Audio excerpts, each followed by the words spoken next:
Hello Tube Dwellers and welcome to the stream. For those of you who missed him, here's Samurai Quack. So, Danny Ponce, I don't know what that means. Eric Daniel, finally here. Congrats. Welcome, Kirito. Hi. How? Rai Senpai, you missed Samurai Quack. Well, there's a squeak just for you.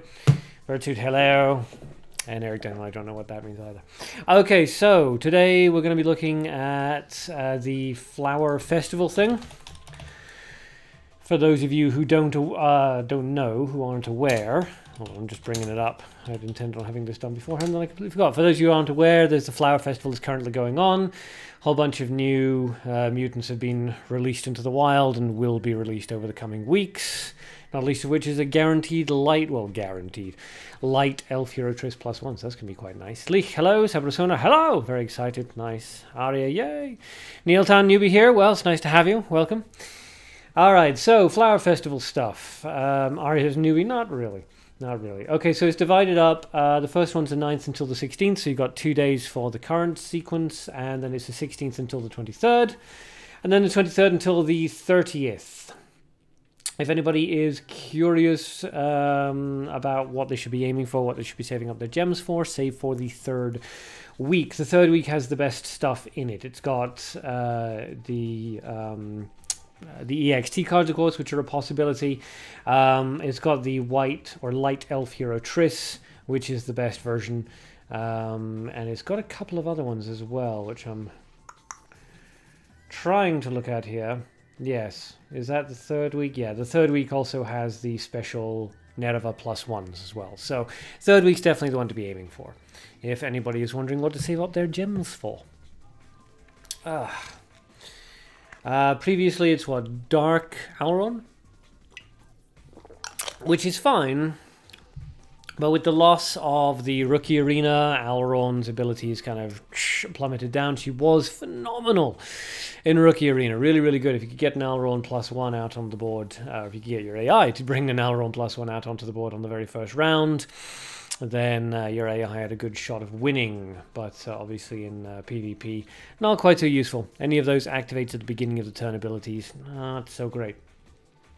So yes, for anyone who's curious about that, save up for the 23rd. 23rd until the 6th is going to be the best group to invest in. Or you could save your gems up. Hopefully in 2 or 3 months there's going to be a completely new booster set, because next month should be the SFN release in Duel of Summoners, and then Duel of Summoners and Mabinogi Duel will be all caught up with each other. So fingers crossed the month after that we'll get a new booster set. Here's hoping anyway. Alright, so if anybody has any sort of questions about the Flower Festival, it's not really a big thing. But if anyone has any questions about it, post it. If anybody has any decks that they would like people to take a look at, or they would like me specifically to take a look at, and also have the chat chime in, post your deck code down below. Deck code, for those of you who don't know, is that number, well, sequence of numbers and digits up in the top right-hand corner there. This is somebody from last stream's deck. Evil Bart, hello, welcome. So yes, if you want your deck to be reviewed, post the deck code. Otherwise, if you're interested in getting involved in the sub-battles, post your in-game name in the chat box down below, to the right, wherever it happens to be on your screen. Evil Bard, the only thing good is that Piole. What, right now? I mean, right now you can still get some good stuff. If you're lucky, then you can get... No, actually, no, I'm looking at it, and yeah, right now, it's not great, is it? Because you've got Festival of the Soulstone Prayer, which is fun, but not super viable. Lore of the White Rose, which isn't great. Alron +1, Dark Alron +1, Witch Bonobo Mana +1, Mermaid Hero Ceres, Dark Angel Partle +1, Nature Lorna, which is okay. Light Cute Baby Bird, which is pointless, and Mana Witch Genoa +1. So yeah, pretty much everything this week is pointless. Don't waste your gems. Wait up for next week when you have access to Gold 4 Gentleman Plum Blossom, 4 Gentleman Orchid. You can still get the Alrons if you really, really want them. Light Dragon Hunter Jack, which is not too terrible actually. Mana Magician Masked Field, although it is a +1. Third week's definitely the best. Eric, the festival is about boosters? Yeah, the festival is all about boosters. Are you here for the battles? Good. Sabrasona's in. Neilton's in. Okay. Let me just write those down. So Sabrosona, otherwise known as Elonisama, versus Nieltan. Okay. Kirito Marksman. Kirito Marksman. Okay, versus somebody. Nieltan, is trap deck good? Depends on what you mean by trap deck. If you mean the old buff traps with Phantom of the Wolf, Bard Song, Bloody Aurora, and so on and so forth, then no, they're not good anymore. If you mean is a deck that features Trap in the Castle in it good, then yeah, that can be fine. Trap in the Castle is a perfectly good light spell card to use. Evil Bart, you're up as well. Okay, you can fight Kirito Marksman. Unfortunately, no gem gifts to give away. I'm not pulling any booster packs until the 23rd, just so that we can maximize the chances of getting one of the EXTs, or the Nerva +1, or the Light Elf Hero Triss +1, so on and so forth. Eric's posting a thing, a code. All right, 602, so a fairly recent deck. 0D, what was that, 35? All right. Looks good from what I can see initially. Yeah, no issues with that. I'd say the Holy Spear is probably not necessary. You don't have... yeah, no. Holy Spear, I would say, isn't particularly necessary. You could switch that out for a Holy Missile. Or a Golden Garden Cat would be good. Golden Garden Cat would actually be pretty damn good in this deck. But yeah, apart from that, nothing to say about it. It's a good deck. Eric, I had luck with cheap 5-star cards. Lucky. Arya, how about newbies versus newbies? I'm up. I only accept newbie battles. Okay. Well, I will write you down then. Arya versus, let's just make a little note there, newbie only. So, again, doesn't really count. Eric, I don't know if they're good because they were cheap.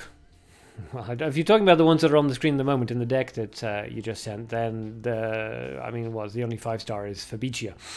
But it's a damn good 5-star. Arya, wait, I don't want to fight. Okay, never mind then. Okay, I'll scratch your name out. Eric, okay. Cloud N will sign you up for the battle. There we go. Evil Bard, Ark, what do you think about double Piole deck? Really, really powerful against aggro. Really powerful against aggro.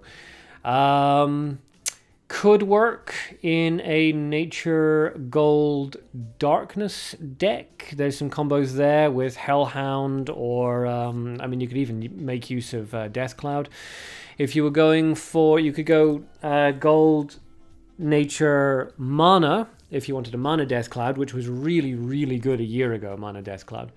But yeah, double Piole deck, insanely good against aggro, and could have some very interesting combinations with Dark, because they got a lot of health reducing abilities.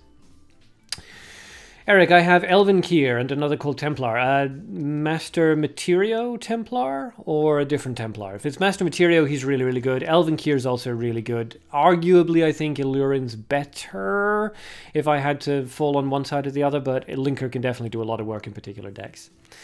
You've barred your internet shit right now. Heavy Rain is a pain. Yes, Heavy Rain is a pain. Nieltan, I'll open up your deck. 602, so again, a fairly recent one. 0D, 37. Alright.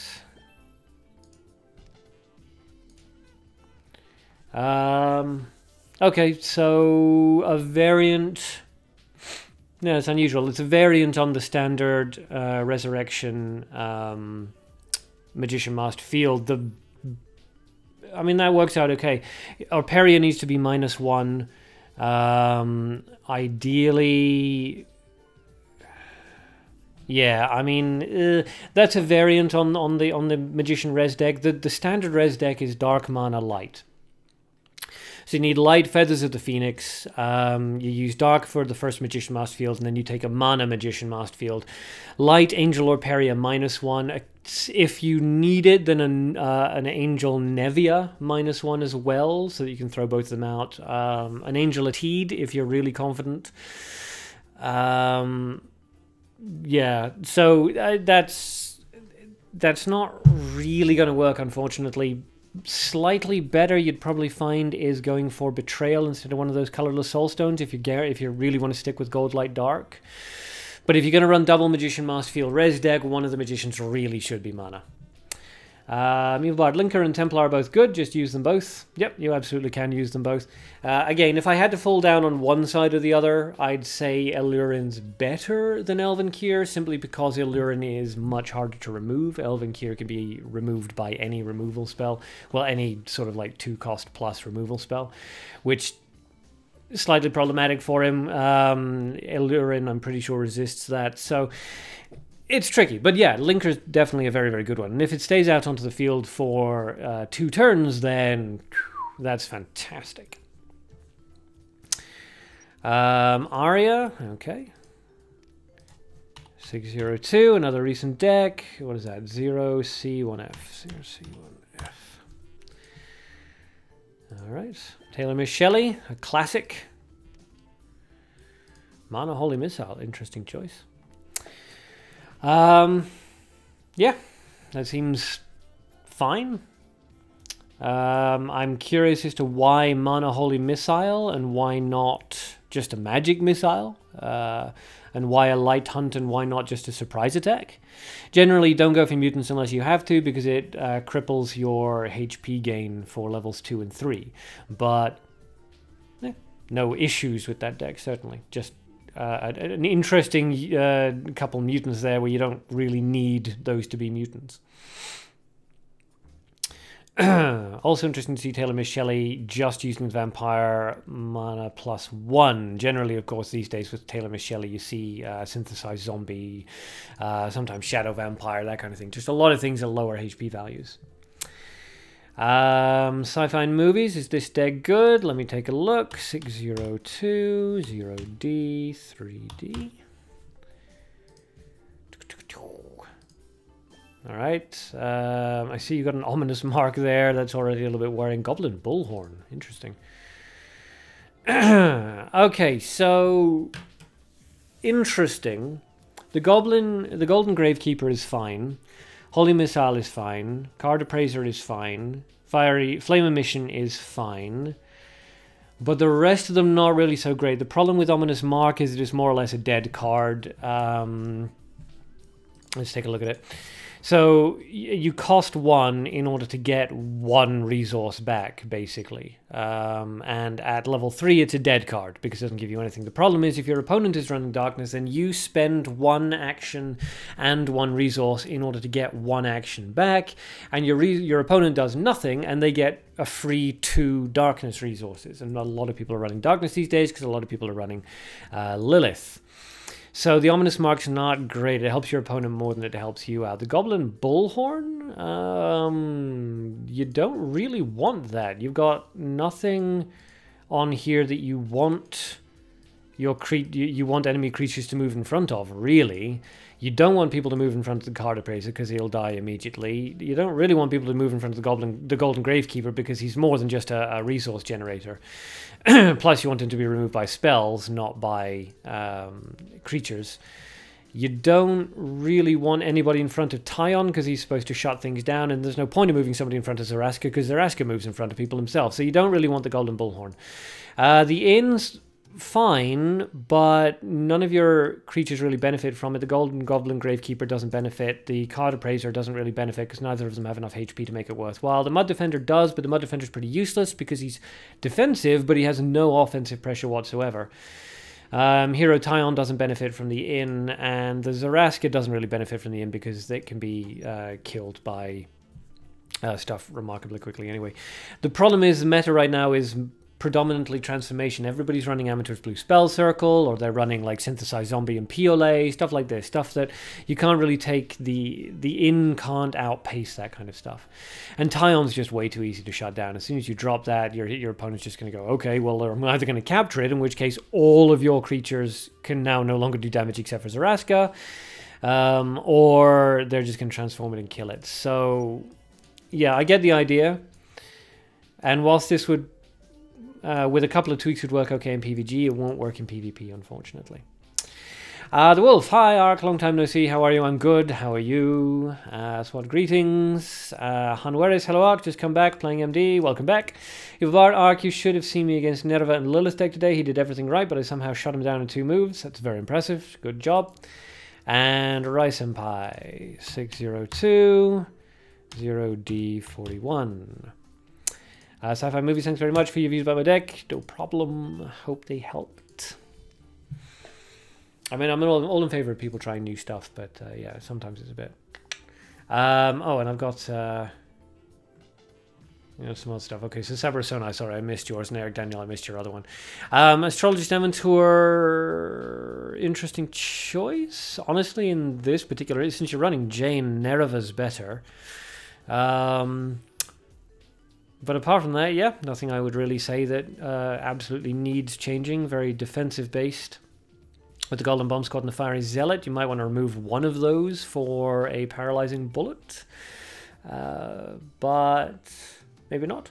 Maybe you like the double goblins, which is also fine. But yeah, I'd say switch out the Astrologist Aventur for a Nerva. It works out very, very well next to Beastkin Jane, especially if you've got a +1 Nerva, because then you can put Jane and Nerva down at level 2, and Nerva will gain enough energy to counter 2 spells. So, Sabrosona, sorry, 602, 0D3, 0D3. Okay.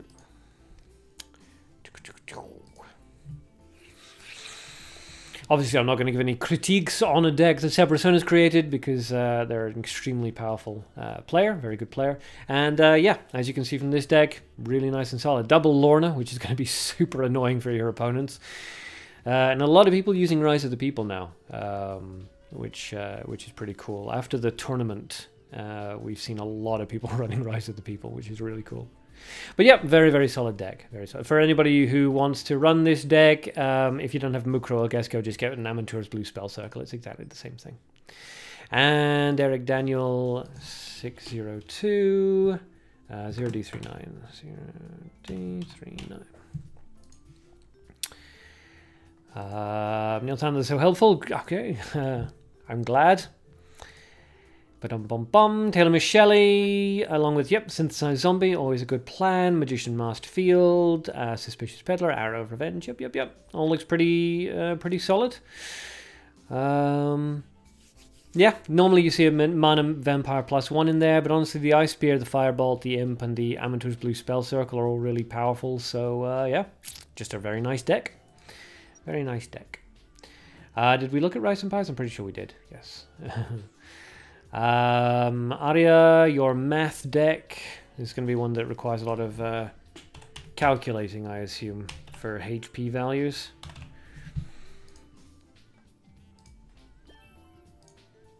Oh, and resource values. Oh, yeah, okay. Alright, so yes, math deck, because you've got the Golden Garden Cat ability activates on a certain thing, the Cute Baby Bird activates on a certain thing, Dragon's Guardian activates on a certain thing. Yeah, you're really in love with this Light Hunt. Is it really better than Surprise Attack for you? Just interesting to see. But yeah, solid deck. Fabricia Materio, always nice. You got Fabricia for just a really annoying control, and then you got Materio for the AoE strikes. Which I will say is something you're actually lacking in this deck. You've literally got 2 removal spells in here. Only one of them does decent amounts of damage. The Paralyzing Bullet is generally for weakening people, often for Piole, which are not running. So yeah, may want to consider switching that Leopard out for a Flame Emission. Give it some thought, because literally just 1 removal spell in there, because the Paralyzing Bullet barely counts. Swat Peddler is pretty bad currently. Golden Bomb Squad just shuts him down. Everyone is running one. Yeah, Golden Bomb Squad kind of shuts a lot of people down. But what is it? Golden Bomb Squad starts with 5, he starts with 2. So it's one of those things where you can play the Suspicious Peddler, they play a Golden Bomb Squad, the Suspicious Peddler gets 1 shot off, the Fiery Zealot kills him, you play a PLA in front of the Fiery Zealot or the Golden Bomb Squad. And, you know, they've basically spent a 2-resource creature to remove a 1-resource creature because your PLA was free. So it works out well for you in the long term. So Suspicious Peddler's still fine. If you're going to go for a 1-drop Darkness card, then Suspicious Peddler's a good choice. I wouldn't go for him as a mutant. He's not good enough to mutantize into your deck, but if you're looking for a 1-drop Dark, he's still perfectly good. Evil Bart. 602, 0C, oops, 2C. I've got to get into the sub-battles soon. People just keep posting these decks. But we'll get into the sub-battles after, like, Sci-Fi and Movies deck, and then we'll take a look. So this one is, what, Evil Bart? Evil Bart, I don't want AoE. I like my material. You can like your material all you want, but as an AoE, he's got, you know, he generally only lasts 1 turn anyway, and then your opponent can capture him or kill him. It's not a question of what you like, it's a question of what you need. And material alone as an AoE is generally not a great idea. Your opponent will shut you down in level 2. Okay, so double PLA, double Elf. Yeah, again, nothing obviously wrong with that. You're still kind of missing out on an AoE. I'm not sure your PLA is getting full benefit off this deck. You don't run Paralyzing Bullet, so you don't have that many ways of weakening your opponent's creatures. So I'm not sure double PLA is the right play in this particular deck. This is a kind of a variant on a standard sort of tempo control-ish kind of deck. Normally, you'd see that elf, that green elf, like switched out for a capture. The Linker Elven Kier could be an Elven Kier or an Allurin, and then the other Hunter PLA would be a Flame Emission. That would be the standard tempo deck. I think you've basically just taken the standard tempo control deck and you've just plugged an extra PLA in there, but there's nothing in this deck really that synergizes with a double PLA. I think you'll find you only tend to need 1. That being said, you know, maybe give it a go in the sub battle today. Let everyone see how it runs.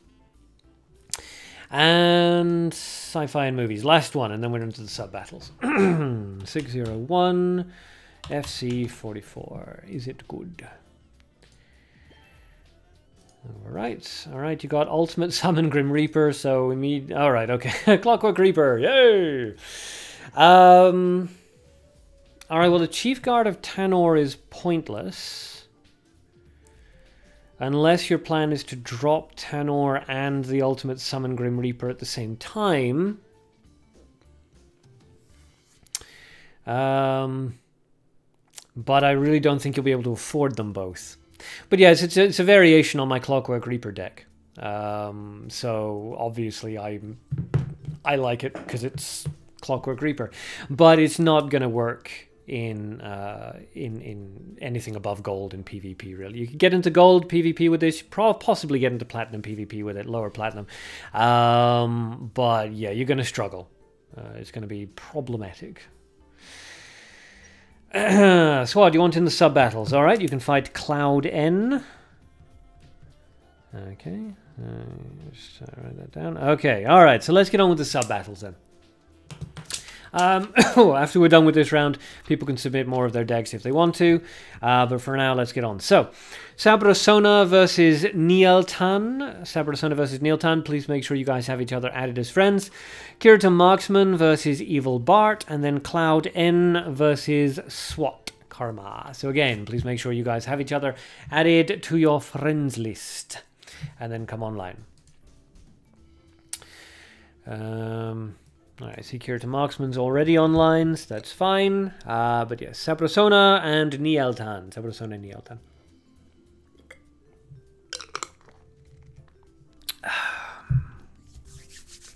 Yeah, SWAT, Cloud N's, IGN is literally Cloud N. So Nieltan, Sabrosona wants to know what your in-game name is. Please post that. Virtude, what hero is that you're using? Yellow-faced one. Rai Senpai will take a look at your deck code after the sub-battle round. Just remind me, please. Nope. Leave me alone for today, Scamcat. Thank you so much. Don't recognize that yellow-faced hero.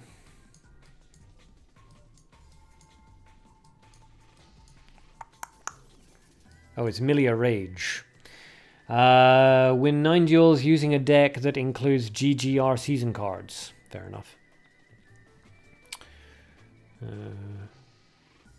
Yeah, surprisingly, I don't have any of those activated yet. I must have... oh, no, that's right. I stopped right after GGO was released. That's right.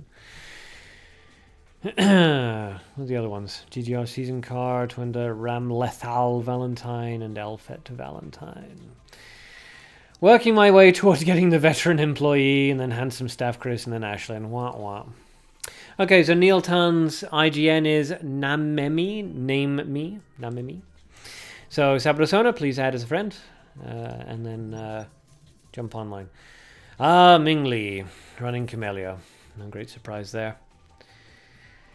It's quite interesting. Well, I was going to say it's a nice variety, so that's good to see. But actually, the only rank 1 player that's fighting is Mingli, and they're running a standard, meta Camellia. So the reason why the rest of the decks look so pleasantly varied is because it's rank 20 people, rank 6 people, rank 20, rank 9, all this kind of stuff. And even then, it's not massively varied. There's a Gates of Hell in there, Magician, Masked Field, Mana. Still, I think there's a 17 running Aggressor. Lovely. I hope they win. Sabrosona sent it already. Excellent, excellent. I see you're online as well. So who starts first? I don't generally doesn't matter for sub battles, but I'll just do a little spin for this. Whee! Okay, it's facing towards me. So what is it? Sabrosona, LMNO, PQRS. So this would be Sabrosona starts first. So Elonisama. Which it should be. Nah, screw it. Elonisama. Send the battle request. But yes, generally for sub-battles, I don't care. Whoever sends the battle request first, that's the one who goes first.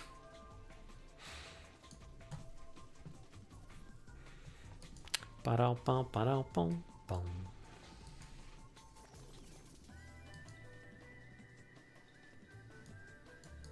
the old Super Mario Brothers show opening, isn't it?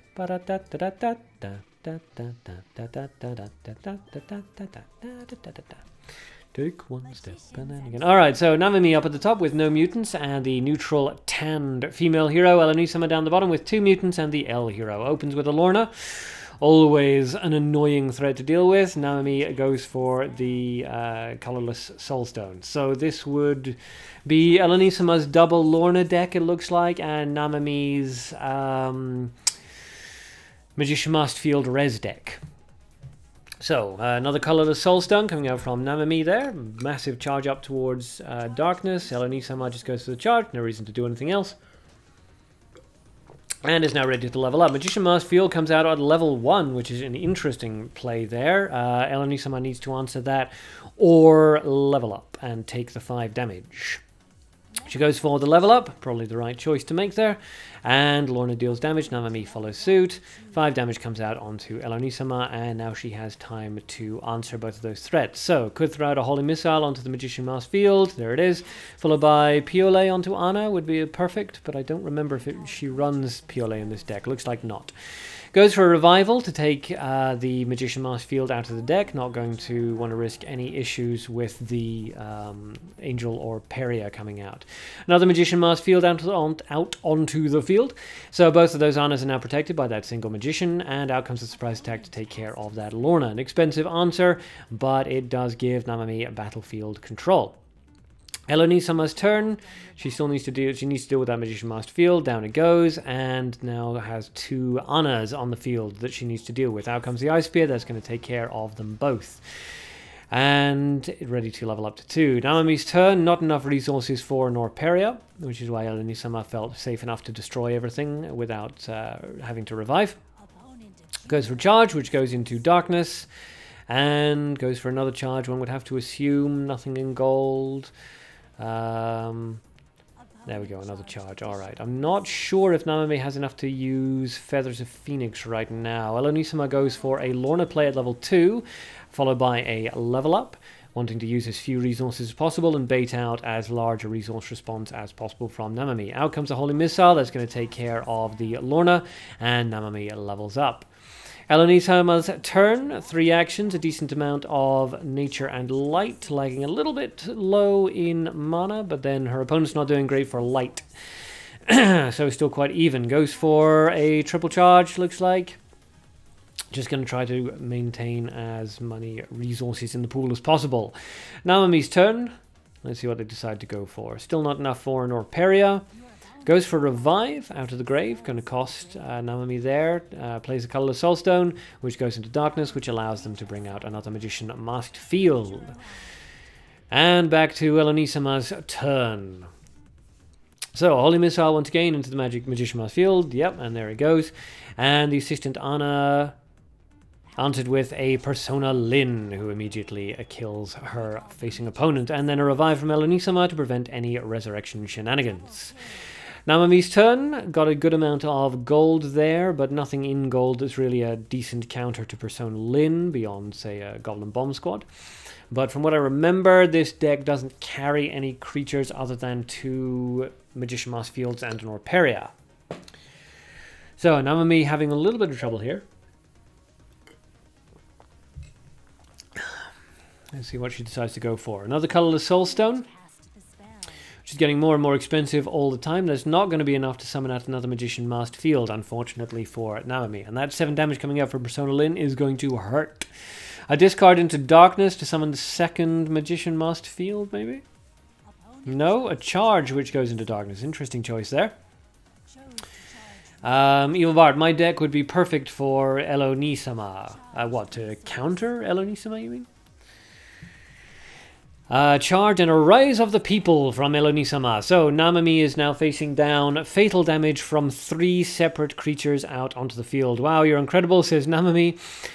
Without a Holy Spear, which would require a double discard into Light, I really don't see that Namami can possibly answer this. An Ambush, I suppose, would also work.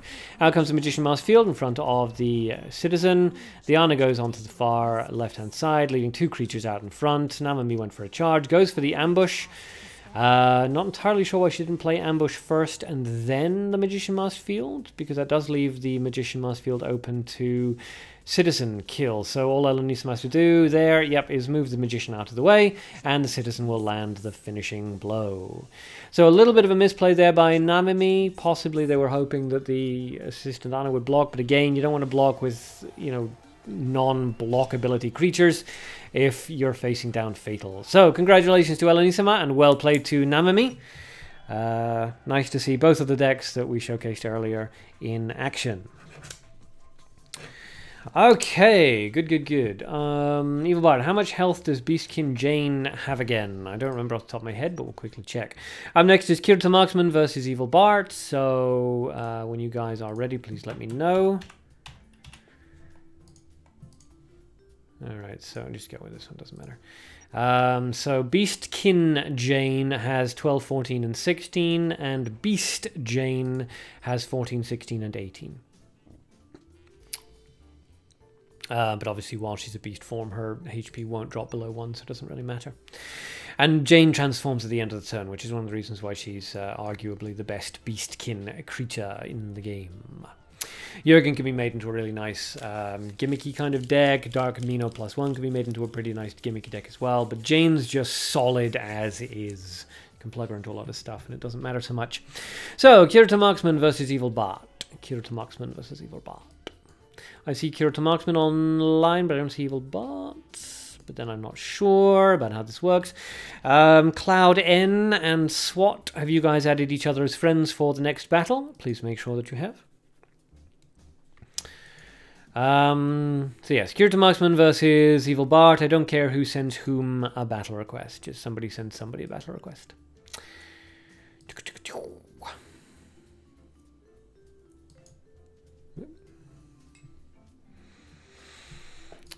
Mouse cable's tinging off my Octus. Arya, wait, let me join, but I'm not 100% sure about it. Bart, who goes first? I don't care. Just somebody sends somebody a battle request. It matters in tournaments and things, but this one doesn't matter. Again, Evil Bart, for the 5th time, I don't care. Just somebody send somebody a battle request. Arya, I'll write you down. There we go. Okay, nobody there to fight you yet. But if anybody else would like to get involved in the battle, sub-battles, please post your in-game name in the chat. Ba-dum-bum.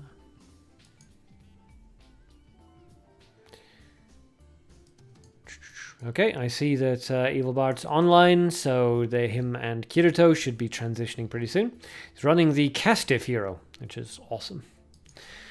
I miss the jiggly mechanics. Jiggle, jiggle.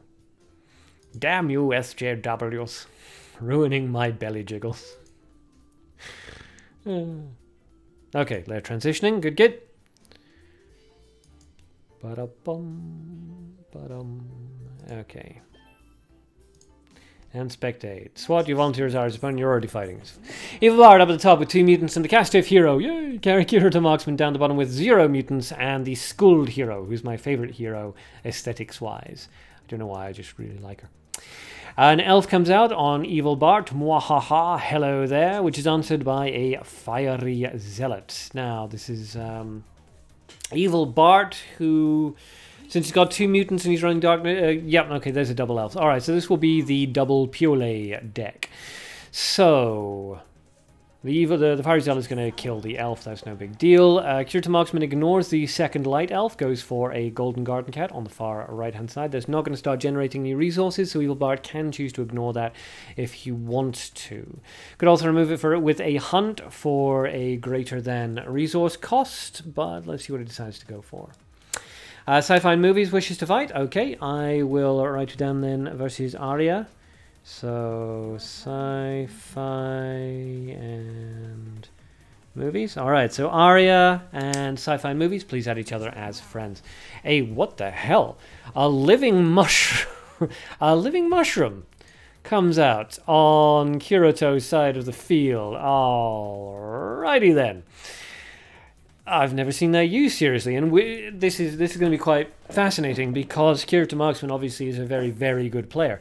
Not prone to using pointless decks, or cards rather, so interesting choice. Out comes Piole in front of the Golden Garden Cat, that's going to answer it. And disappear, just before Kirito managed to get the light boost off it. Wah wah. Did a little Saburo. Kirito always uses the same deck. The one with living mushroom in it? I've never seen him use living mushroom before. Arya, I only fight newbies. Sci-fi movies is a newbie as far as I'm aware, so just fight already. The elf hammers into the negative toadstool, which decreases his own HP value and drops down, but that light elf now is a dead card on the field. Evil Bart now only has 4 places on which he can play cards. Kirito levels up. The living mushroom deals 4 damage, square into Evil Bart. So, yeah, interesting. Out comes a Piole in front of the living mushroom. That's going to deal with that without any difficulties. And a charge up, yep, a charge up, which thanks to Skull's ability does actually end up healing Evil Bart. So, Piole counters the living mushroom. The mushroom on the far right hand side degenerates. Eric Daniel, I love living mushroom. It's a weird card. I've never seen it used seriously before. I mean, you know, seriously, it's sub-battles. It's not hyper. It's not like competitive serious, but just weird. Target increases target's attack by 2. Summons 2 mushrooms at the same summons 1 mushroom. Yeah, weird choice, but cool. All right, now comes a holy missile that answers the leopard, and I assume a charge up from Kirito. Probably doesn't want to play anything. No, he does. He wants to play the elf. Fair enough. Evil Bart's turn. 2 actions, and both players running more or less even for HP and XP.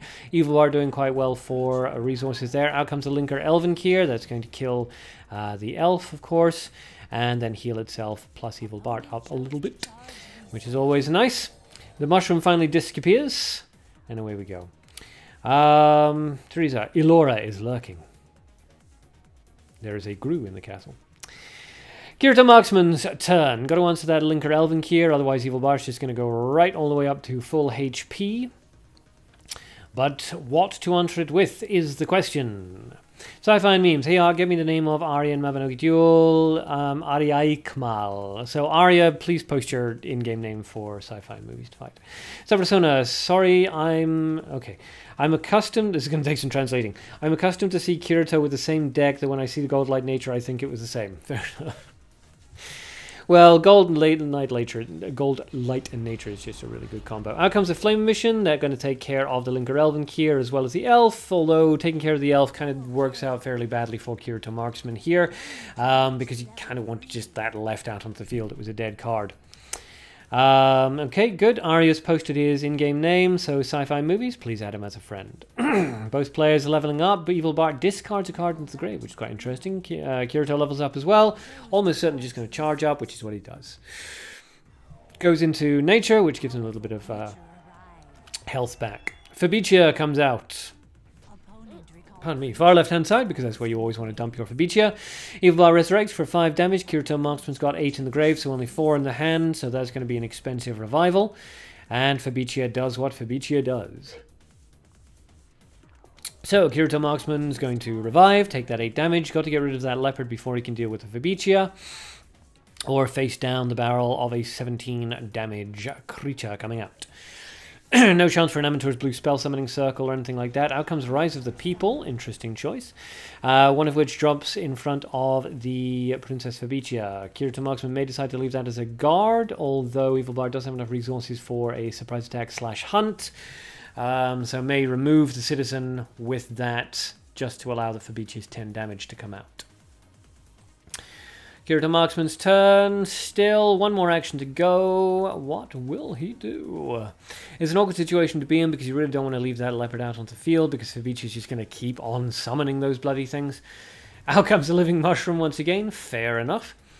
And it is Evil Bart's turn. So he can't use the Mushroom Frenzy on his next turn because he doesn't have enough gold for that. So, yes, interesting. Evil Bart brings out Master Templar Materio. That's going to wipe out the entire field at the end of the turn. But it looks like Princess Fabicia is just going to hammer into that citizen. So down goes the citizen, 2 light resources into Kirito Marksman's side of the field. Out comes another leopard. The sword is destroyed.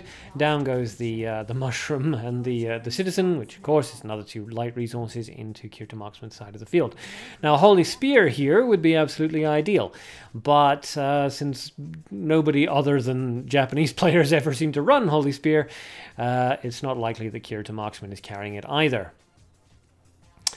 Sci-fi movies. Hey Arya, I sent you a friend request. My Mabinogi Duel name is Abhiskril, which I probably mispronounced, but there you go. So, Kirito Marksman giving it some thought here, not entirely sure what he wants to do. The Fabicia Materio combo is always an annoying one to have to deal with. An elf as a blocker.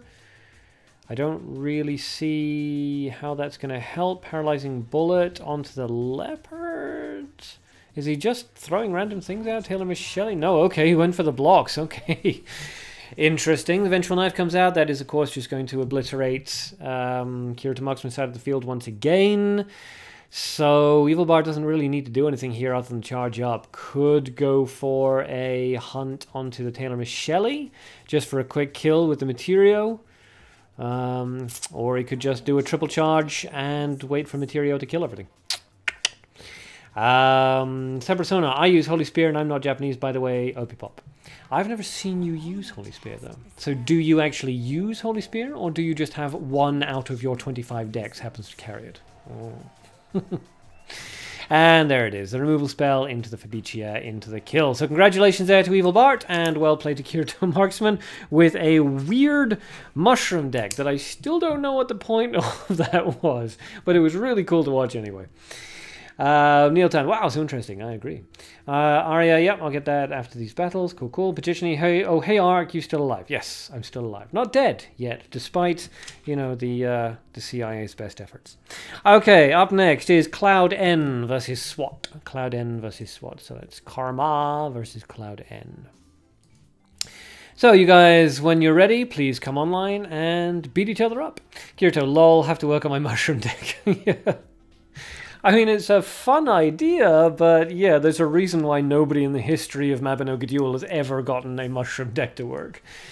I mean, if Mushroom Frenzy cost less, if it was like a 2-cost card, then it might be possible to make mushroom decks work. But, I mean, the bloody thing costs like 5 resources or something like this. It's stupid.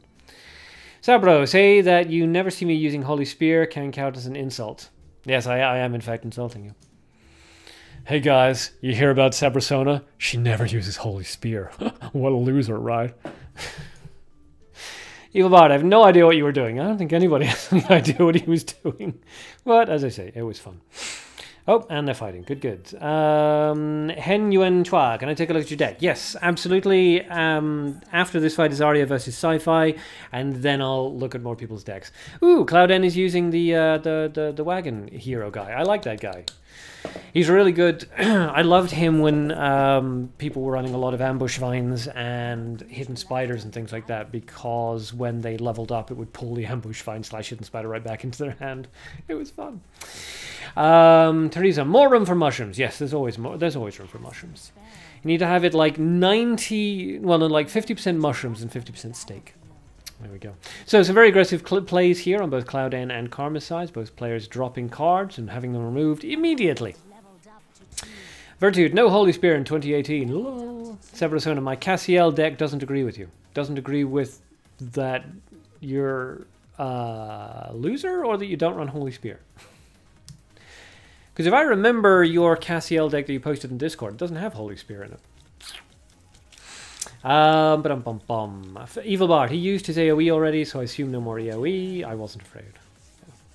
Okay, so Elephant and Suspicious Peddler out on Cloud N's side, and Forest Keeper Imp on Karma's side. Both players doing pretty well for resources, fairly even. Out comes the Firebolt, Dark Firebolt onto the Light Elephant, and that's going to free up a slot there for the Forest Keeper Imp. And Karma goes for the charge, going to take that 5 damage from the Suspicious Peddler.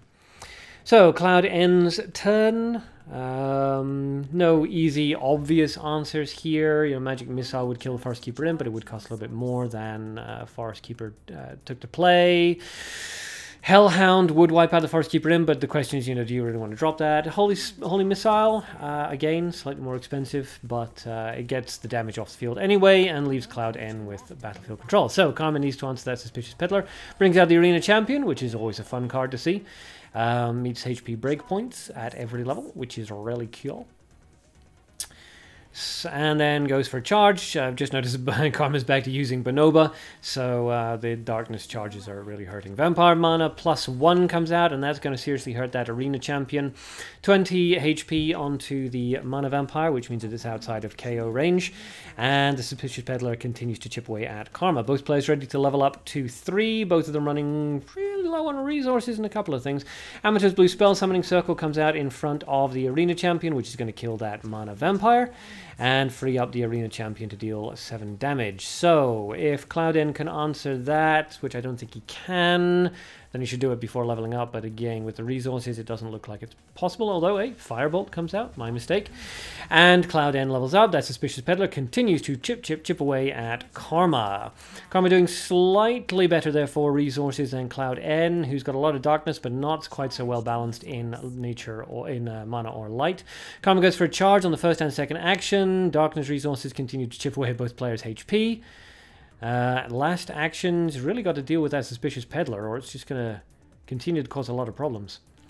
Sabrosona, it has. I only post Cassiel, Tanor, Betrayal, photoshopped in the Trinity Force. Fair enough. Virtude, I loved using Bonoba in Duel of Summoners. Yeah, she's cool in Duel of Summoners.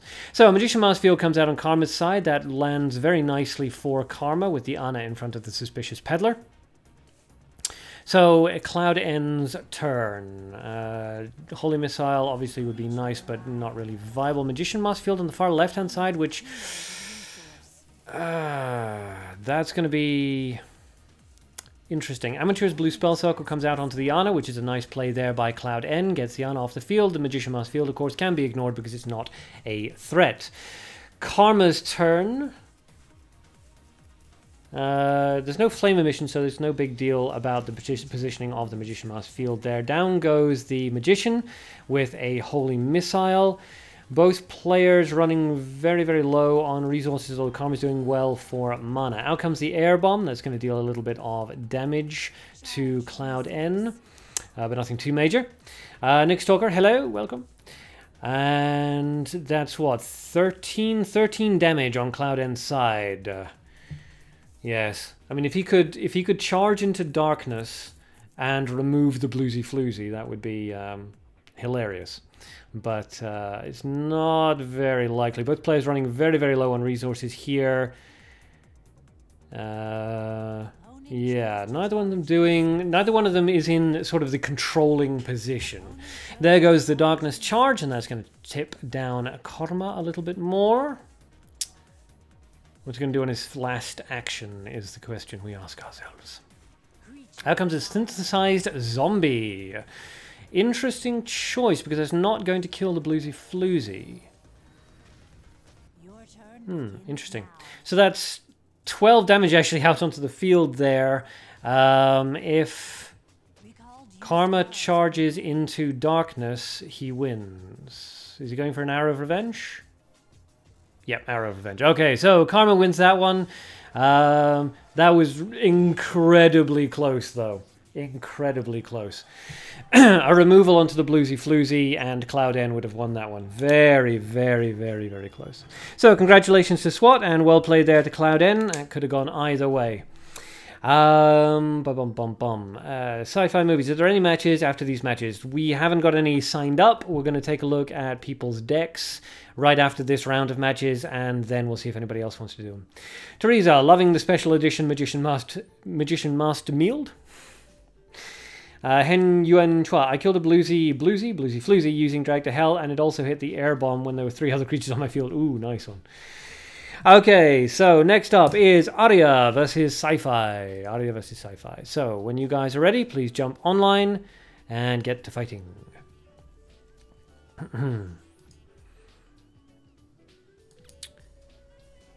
Arya, yes, it's your turn now. Yep. Arya versus Sci-Fi for the last of the round 1 sub-battles. And then we'll take a look at anybody's decks that they want taking a look at. And then if there's anybody else who needs, who wants to do a sub-battle, then we can sign up people after that. So I wish I had a Triss instead of that useless arena champ, though. Well, you'll be able to get one easy enough on the 23rd. Pull 30 boosters and you're guaranteed to get one.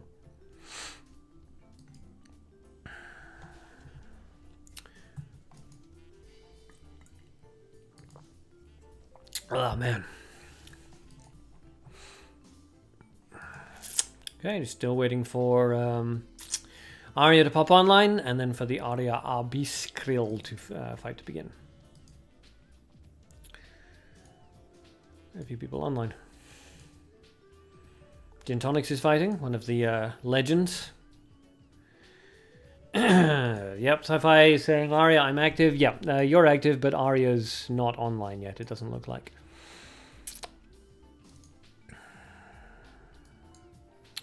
I'm pretty sure these things aren't... yeah, see, there's Arya right there, up at the top there. Not online yet. Teresa, would that be a Triss +1? Yes, Light Elf Hero Triss +1 is a guaranteed get if you buy 30 boosters on the 23rd of this month to the 6th of next month. From the 23rd of this month until the 6th of next.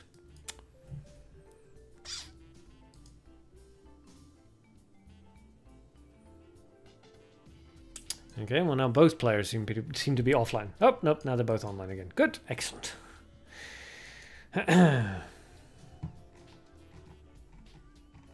scroll down and take a look at that again. Yep. Elf Hero Triss, Color Mutant +1 Special Edition. Guaranteed get if you purchase a booster 30 times. You also get a guaranteed Special Edition Nerva +1 if you purchase a booster 20 times. So, worthwhile purchasing 30 boosters, because then you get the +1 Nerva and the Light +1 Triss, which is awesome. So, Abyss, Krill, and Arya both online. Neither one of them seems to want to fight the other one, though. Take one step and then again. Let's do the Mario all together now. There we go. Now they're transitioning.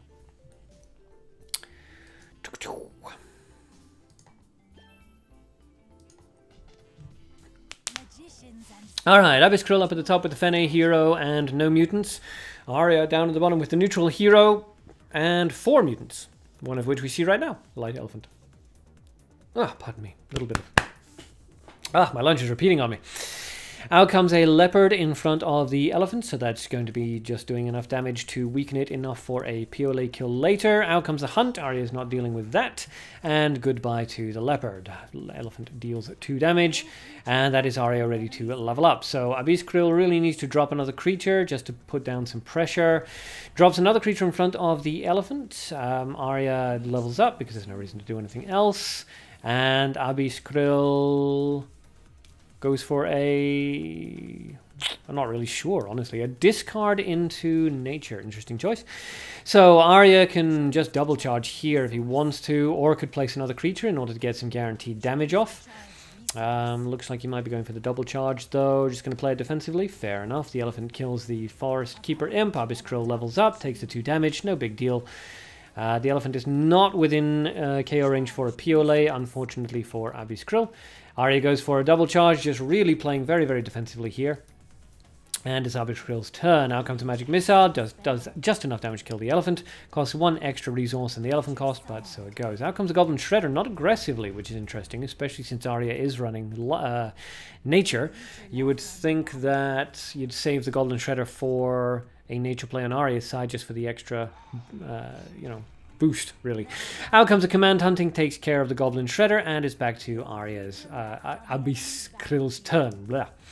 Versus Karma, I can sell you a regular light trace, it's cheaper gold and resource-wise. Yep. Sabrasuna, wish I didn't spend 900 gems a few days ago, since I only got 1 extra Dark Aileron +1 and 3 green Lauras, but I think I can farm 500 gems in time. Good luck. Yeah, it's not a good idea to pull boosters right now. The Dark Aileron +1's pretty pointless. Out comes a Lorna. It's answered by an Ambush Vine, which is going to work out quite nicely for Abyss Krill, unless Arya decides to remove it. Nope, goes for an aggressive Forest Keeper Imp on the left-hand side instead.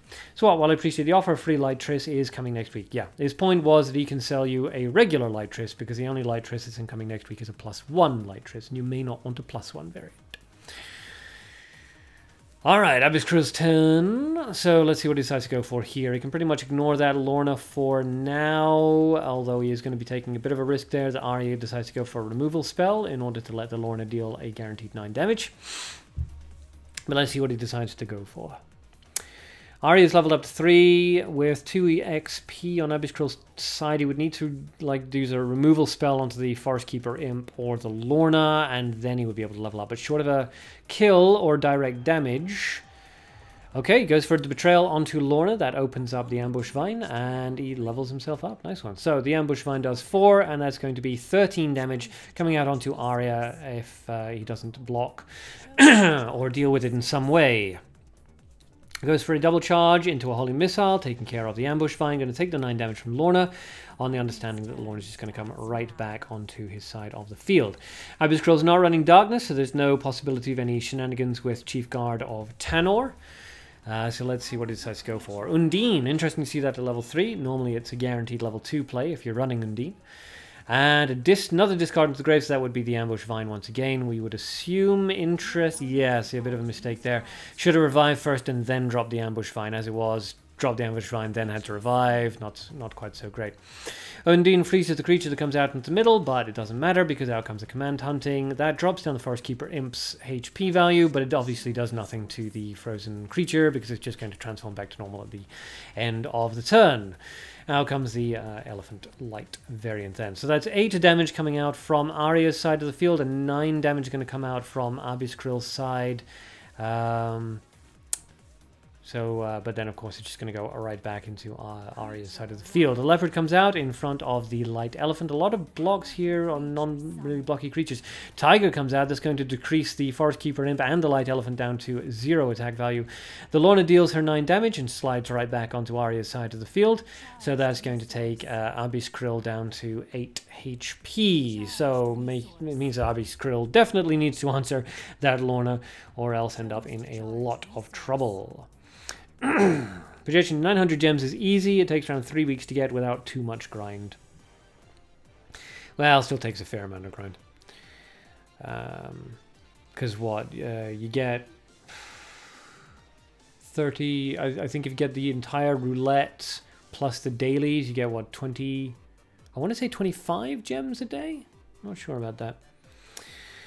Evil Bart, 30 booster still is useless. Right now it is, yeah. And if you already have a light elf hero Triss +1 and a light and a Nereva +1, then yeah, of course you don't need to go for the 20 and the 30 boosters. But if you don't have those two, they are very, very good cards. If you don't have enough for the 30 boosters, and at least go for the 20 boosters, Seeker Nereva +1 is the best version of Nereva. It's been amazing in the past, and I have no doubt it will be amazing again later. Okay, so Vampire gets snagged by Mist. Out comes the Ice Spear. That's going to kill, kill, and kill. So unless Fenne's ability activates, this is going to be fatal damage for Arya. Magician, I get roulette win on Internet Duel plus daily draft to plat. Yeah, daily draft to plat's not difficult, but it's personally, I hate draft. Really can't stand it. That's a punishment for me having to do it. So Fenne's ability activated, because of course it did. It's Fenne. When does her ability ever not activate? Unfortunately for Abyss, he does not have fatal damage on the board, so even if he managed to remove both the elf and the elephant, it wouldn't do any good. He's got to rely on Fenne's ability activating twice now. Not really likely to happen. So what, I think I'm going to believe in Ark's theory and save my gems for a potential new booster. Yeah, it is a guess, as I've made very clear in the past, but it's an educated guess. Mabinogi Duel stopped releasing new boosters as soon as Duel of Summoners came out. Duel of Summoners is releasing exactly the same boosters, apart from some card adjustments, in exactly the same order as Mabinogi Duel did. And once they've hit SFN, there are no more boosters to copy, so Duel of Summoners is going to have to start creating new boosters, so I assume at that point Mabinogi Duel is going to release them as well, and at that point they're going to be concurrent releases. It's an educated guess, but I'm pretty confident about it. But it's definitely going to be at least 2 months before we see it. Out comes Taylor Miss Shelley, kills the creature. Let's see if Fenne's ability activates once again. It does! Abby's Krill's ability activates one more time. And now he does actually have fatal damage on the board if he can manage to remove the Lorna and the Jumbled Zombie, which unfortunately for Abyss, he cannot with only 1, 2, and 1 resources. Hen Yuan Chua. So I just have to buy 30 boosters before June. No, you have to buy 30 boosters from the 23rd until the 6th. Don't buy them now. Do not buy boosters right now. Wait until the 23rd and then buy 30 boosters. Teresa, daily draft to plat requires rerolls. It doesn't require gold rerolls, because you can go in and if you roll a couple, if you like pass a couple of times, you're like, I don't like that, you just come all the way back out again and go all the way back in, and it's refreshed all over again. Come all the way back out, all the way back in, all the way back out, all the way back in. It's a pain in the ass. So in that sense it requires rerolls. In the sense that it costs you gold to do it, it doesn't actually. Whoop, that was amazing. So if Fenne's ability activates twice, then Abyss wins. If Fenne's ability if it doesn't activate, then Arya wins. So let's see. Roll drums and no. Okay, so the Fenne ability finally fails to proc, and Arya walks away the victor after a really drawn-out slug match there. So congratulations to Arya. Well played to Sci-Fi Movies. And that brings us to the end of round 1. Separate Sound, I'm not a fan of draft. I usually just play when I have a quest. Yeah, I don't like draft. I really miss Rookie Arena. Rookie Arena was the best. It was a 24-hour arena, got you gems, got you gold, great, fantastic, and just, you know, you could put together a deck and you could just throw it out there. It was fantastic. And then they killed it. Neil Tan, wow, undead, yes.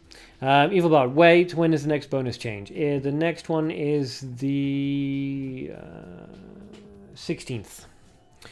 So the current sort of bonus is until the 16th. The second bonus set is the 16th until the 23rd. You don't want to pull for that one either. And then the third bonus set is the 23rd of this month until, or it's until actually the 30th. But it's the 6th for Triss. So, yeah. In 2 days, the bonus thing's going to switch over again, and then on the 23rd, it's going to switch over for final time, and it's on the 23rd that you want to start pulling, because that's when you get the Nereva +1 and the Light Triss +1. Virtude, I've only been doing dailies. I need to take quest and arenas more seriously. If you want those gems in time for the third bonus stage, yeah. Eric Daniel, lost so many times against the Fenne ability. Yep, that's why we do not allow it in tournaments. Sci-Fi Movies, hey Ark, did I play well? You did, you played well. Good for you. A couple of misplays in there, but all in all, good job. Here's a Samurai Quack squeak for you. Teresa, that was a beautiful build. Aria, yeah, it's nice. Evil Bart, so tomorrow maybe for you, it's the 14th for me, so tomorrow is the last day of the current bonus thing, but it switches over 2 days from now. Neil Tan, I can't wait until the 23rd. Yes, 23rd is going to be quite good. Just make sure that you've gathered 900 gems for the 23rd. That's everybody's job. If you don't already have a Light Elf Hero Triss, save up 900 gems for the 23rd. If you do have a Light Elf Hero Triss, but you don't have a Nereva +1, then save up, what is this, 20, so that would be 600 gems. Sounds about right. Save up 600 gems for the Nereva +1. And if you have a Nereva +1 and a Light Elf Hero Triss +1, then it doesn't matter. But you can still pull anyway for the 4 Gentlemen Chrysanthemums and the 4 Gentlemen Bamboo. Or you can pull in the second booster round for the 4 Gentlemen Plum Blossom, which is really nice, and the 4 Gentlemen Orchid. But your other chances, the other stuff isn't quite so good. It's Dark Alron, which is meh, Cheshire, meh, all this kind of stuff, meh, meh, meh. SWAT AK-47, or you can buy them for cheap prices in the shop. Well, cheap. You have to understand that for the majority, I mean, the people I predominantly do these live streams for are fairly new players, and they can't afford a Nereva +1 and a Light Elf Hero Triss +1. It's much, much easier for them to get 900 gems than it is for them to get the, 500,000 to 1 million to 2 million gems. Gold is going to require them to buy those things. So in terms of cost, 900 gems is always going to be cheaper than trying to buy a Light Elf Hero Triss +1 and a Nereva +1 from the player store. Even after the price decrease, 900 gems is still going to be cheaper. Separasona, from 23rd to the future, the PvP is going to be full of Triss +1. A lot of people are going to be running it. Yep. Relatively cheap. Yeah, it depends on your conception of the word cheap. Like, yeah, but remember that even 2,700 gems won't get you anything you actually want. Well, yeah, I mean, pulling randomly for booster packs isn't going to get anything you want, yeah. But pull 30 booster packs, get a guaranteed Nereva +1 and a guaranteed Light Elf Hero Triss +1. For 900 gems, that's a good deal. But actually, 1.6 million for my shop, Triss +1. Yeah. League salty? Me? Not really. Yeah. Evil Bart, I don't use Nereva nor Triss much, so meh. Yeah, it's one of the, I mean, the Light Elf Hero Triss is just really nice to have because ever since it was released, it's been a good card. It's had its time when it's shone in the meta, and it's had its time where it's decreased in the meta, but it's never been a trash card. And Seeker Nereva has always been the best possible variant of Nereva, and she's got a lot of usages. Nereva usage kind of goes like this, up and down, up and down, up and down. But she's definitely worth having because eventually she's going to swing back into meta predominance, and then you're going to wish you had a Nereva +1. Eric Daniel, I will never get that amount of gems. You can, you're just going to have to do the dailies, do all of your quests, which people on the Discord can help you with. And do at least like the limited arena up to platinum, which isn't very difficult. So Persona, I only want the SC Triss for husbando material. Well, whatever gets your juices flowing. Eric, I spend them as soon as I get to 30. Yeah, learn to save. Yep, also fair. Hen Yuan Cha, I'll take a look at your deck just now. Just give me a second. Evil Bart, they shouldn't get +1 or any mutant. Newbie need to know basic deck first. They should actually get them. The problem is because of this ridiculous bonus card system that they have now, it's basically impossible for newbies to get mutants like normally. If you want a Light Elf, if you want like a Light Elf Hero Triss or a Nereva +1, you're going to have to buy it off the player store. But in order to do that, you need a shitload of gold. In order to get a shitload of gold, you need to win a lot of arena things so you get more booster packs to pull. And so on and so forth. It's a really negative cycle for newbies. So giving away mutants is actually a very good idea. If Sci-Fi is Barbarian, Tarnak's ability good? What's your opinion? No, it's not, unfortunately. You really want to deal damage directly to your opponent. Barbarian Tarnak is good in PvG, but it's not good in PvP. Rise Senpai, I'll take a look at your deck as well later. Neil Tan daily quest, around how many gems we're able to get. Depends on how lucky you get. I mean, right now, for example, I could get 26 gems just from doing the daily quests. Plus the 24, I think it is, off doing the roulette. So that would give me 50 gems in one day. So, you know, definitely doable. If you did that every single day, definitely doable. And sometimes you can get more. You know, if you get like a gem reward of 4, you can reload it and hopefully you'll get one that's like another 14. Okay, let's take a look at Hen Yuan Chua's deck. 602, what is that? 0D, 4D. Alright, projection daily quest equals almost 1 booster. Yep. Some give you 6, others 18, then then there's 4 and 12 and 14s and all this kind of stuff. SWAT 24 roulette is the roulette plus the dailies. Because the daily gives you a certain amount of gems, and the roulette gives you a certain amount of gems, and I'm pretty sure adding them together is 24, but I don't remember. I did the calculations like months ago, but I forget now. Okay, interesting. Trooper Runner. Okay, so the Alpha's good, Crusader's fine, Holy Missile, Magic Missile. Oh, yeah, fair enough. Summon Dead's good, Cocoon of Evolution is okay. Command Hunting is fine. Dark Alron's not great. Trooper Runner, I need to take a look at her actually. Rise of People's fine, Holy Spear is okay. Baba's not great. So let me just refresh my memory on her because I don't have her. Okay, so at level 2, let's say HP +2 and defense +4, so I would take her outside of... yeah, so she could actually be alright.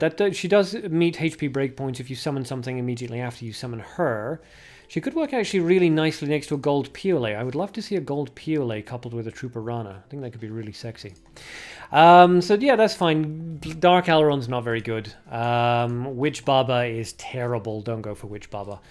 Apart from that, it's okay.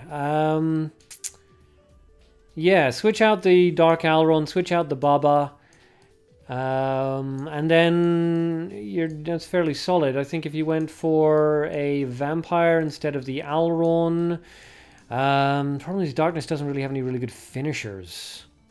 Probably a Magician Mask Field would actually work out okay in this deck as well. So yeah, quick glance, I'd say switch that out for a Vampire, or a Hellhound, switch that out for a Magician Mask Field, and that would be a perfectly stable deck. Projection. The worst part about daily quests is the higher level you have, the more you pay for reroll. Yeah, I don't do daily quests, so... Yeah. Evil Bart, I had a lot of good mutants, which I bought from the shop. It's pretty easy to make a lot of money. I wish people would stop saying that. It isn't. It really isn't. When you're established, it's fine. You know, when you've got a good selection of cards and you're into the stage where you're like, oh, I'm just going to pick and choose, I'm going to play the market. But for somebody who's only been playing for a week or so, it's not easy to make money. I don't know where this idea comes from, that it's pretty easy to make a lot of money. I mean, standard prices revolve around 1 million, right? That's the average price level. And it's not easy to make 1 million gold. Not in any sense of the word. But additionally, I pay 5,000 gold for one reroll. Now it's worthless. Yeah, that's not great. Leak Roulette is 15. Okay, so it's 29, not 24. So you're actually one off. You bought 100,000 used to be insane for me months ago. Yeah. Actually, quest gives 6, 8, 10, 12, 14, 16, and 18 gems. Good to know. Virtude, I haven't done any quests since I came back. Neither have I. I do them by accident sometimes. Sci-fi movies is Archmage Xeris with Angel Partel along with Ultimate Aurora Prism. Will this be finisher? Your opinion, please. No. Archmage Xeris is only used as a gimmick and he's best used next to Ultimate Reversal of Time, but the problem is there's so many untargetable removal spells now that Archmage Xeris is useless. He can get taken out by Command Hunting, he can get taken out by Amateur's Blue Spell Summoning Circle, he can get taken out by Lilith, he can get taken out by Mukran Gesco, he can be taken out by so many different things. Hen Yuan Chua, the cheapest I've seen gold Piole in the shop is 3.8 million. He's very expensive. I did say a couple of live streams back that he was going to go for an absolute fortune, which a couple of people went, oh no he's not. I was right. Hen Yuan Chua, I've only played for 2 months, yeah. SWAT, it doesn't easily make money. I bought a Nature Mushroom for 160,000, sold it for 800,000. Okay, again, for the slow people in the remedial class. 2 things about that. Number 1, you need to actually be in a situation where you can reliably make money like 150,000, which newbie players to the games literally are not. They need to just spend all of their gems to get all of the cards, and they don't have these cards ready, so they can't sell them on. Number 2, it relies on you actually knowing market prices and being able to play them. Just because you know that Mushroom can be sold for higher than this guy is selling it for doesn't mean that everybody knows that. Doesn't mean that everybody should know that. You shouldn't need to be a stock trader to do well in the goddamn game. So yes, please stop pretending that everybody has this knowledge. It is not easy for new players to get gold. They don't have the initial cards and they don't have the knowledge necessary to play the market.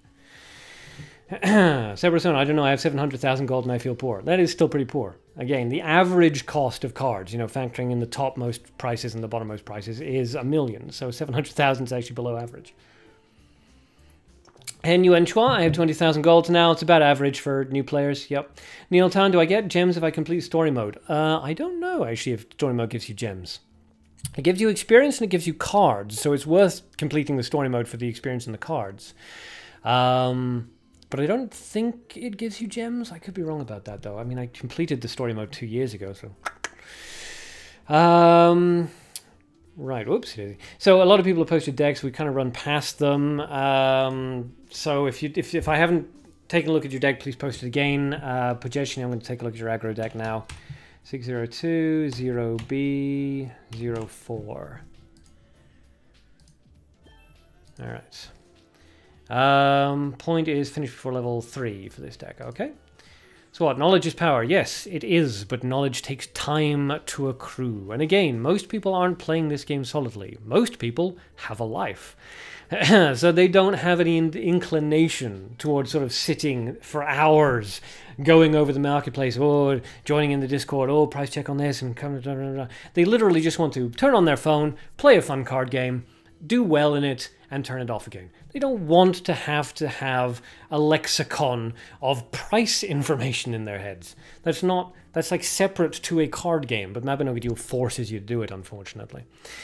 So as an aggro, interesting. Witch Hunt is an interesting choice.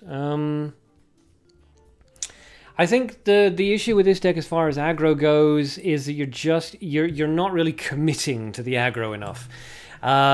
You need to, like, 2 newbie duelists, for example. There's a better aggro mana card. I cannot remember what the hell it is off the top of my head now. Skeleton in a hyper aggro deck can arguably be replaced with Rusted Blade as well. Dark Hour on +1's not very good for aggro. Shipwrecked Spirits, despite its nerf, is still a better aggro card in level 2 than Alron +1 is.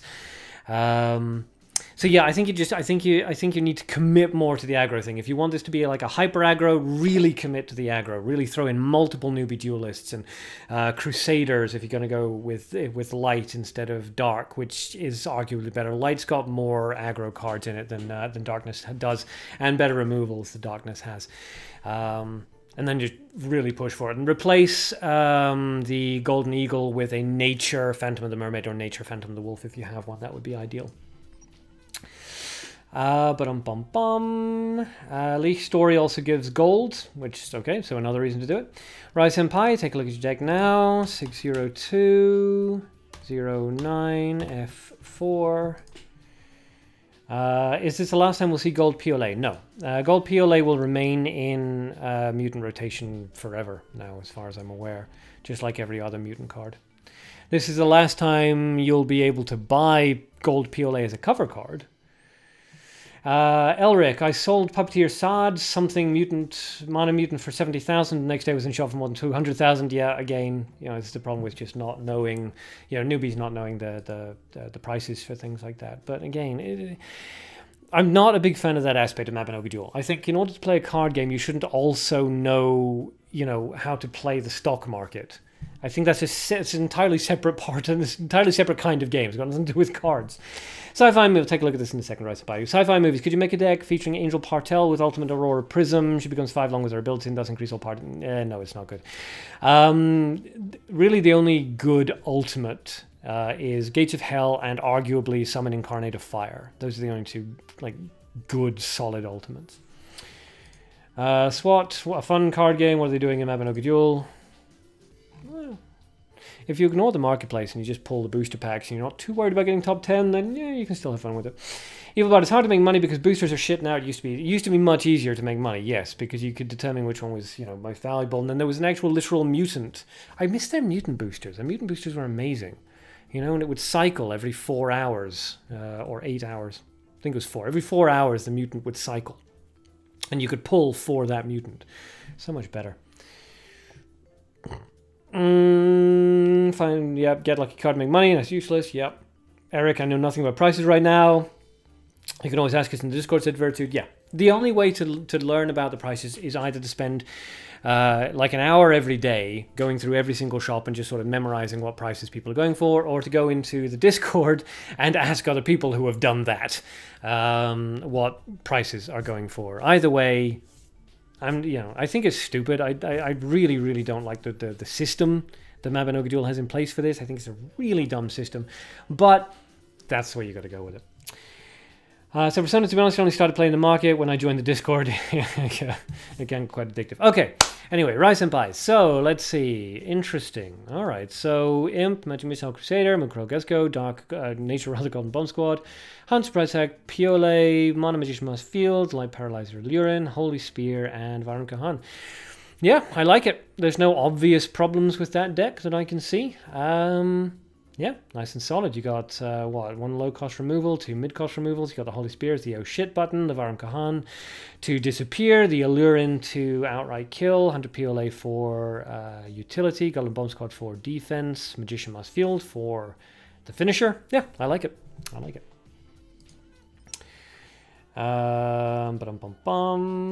Sabrasuna, I didn't know nothing about the prices. It's a double negative. If you didn't know nothing, then that means you knew something. Dun dun dun. So the dumb system is a $60 broken card you basically cannot obtain for free. Yep, that's also dumb. And I've made no secret of the fact that I think that their bonus card system is the stupidest system. It's so annoying. I hate it. You got 1 booster pack that you pull from. You got a 10% chance, except not really, of pulling 1 bonus card, which could be literally anything. So yeah, I mean, in order to pull like the EXT card, it's like, oh, it's a 0.1% chance. It's not. It's not actually, because of the way that they've actually programmed the percentage chances. They can argue that it's 0.1%, but it's actually not. So yeah, it's a really stupid bonus card system. The Duel of Summoners is much, much better. It guarantees a bonus card every 10 booster pack pulls, and each generation is separated into its own booster set, which is great. You know, you can pull for a particular generation because you're looking for a particular card. So much better. Let it out, Doc. I know. I know. It doesn't even bother me personally these days anymore because, you know, well, I don't care. I've turned into kind of an academic / casual player of Mabinogi Duel by necessity. But every so often, I'll play, Gwent. And then I'll come back to Mabinogi Duel and I'll go, oh my god, Mabinogi Duel, the money system sucks. And then I'll go back to Gwent and just go, it's so much nicer. Sabro, Sona, or maybe my grammatic, it's just trash. Maybe your grammar's trash. Yeah. Just pretend you did it on purpose. That's my advice to you. Okay. So, does anybody else have any more cards, decks rather, they would like to be looked at? Or would anybody like to get involved in more sub-battles? If you'd like to get involved in the sub-battle, comment below. If you would like me to take a look at your deck, then post the deck code in the chat, and I will take a look at it. And the whole chat will, of course, take a look at it as well, and can also offer you advice, although they tend to be fairly silent on the subject. But yes, if anybody wants to get involved in sub-battles, let me know. If anybody wants to have their decks taken a look at, whoops, I nearly got away from me, also let me know. Sci-fi movies, wait, decks, okay. Goodbye, gotta go to bed now. Ark, thanks for stream, bye-bye. Thanks for stopping by. Thanks for getting involved in the fights. Pajechny, you want to fight? Sci-fi movies, you want to, yep, deck coach, post away. I'll write down Pajechny for the sub-battle. Pajechny, somebody. Hen Yuen Chua. 6020D63. Give a bar. Never mind, I want a match. Okay, well, you can fight Pajechny. Alright, so Pajechny versus Evil Bart. Make sure you guys have each other added as friends. Alright, so no Mana Vampire +1. So you're going for the Giant Rock Golem +1 instead. Interesting choice. Yeah, I mean, that's a solid deck.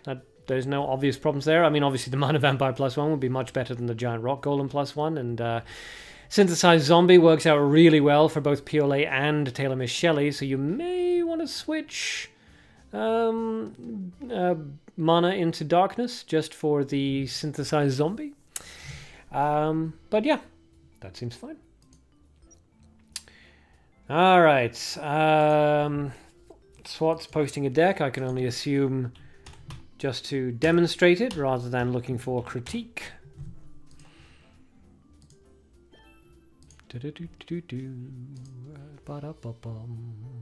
Yep, so that's the deck that SWAT was just using. So if anybody who's interested in the deck that SWAT used to fight Cloud N, I think it was, that's the deck.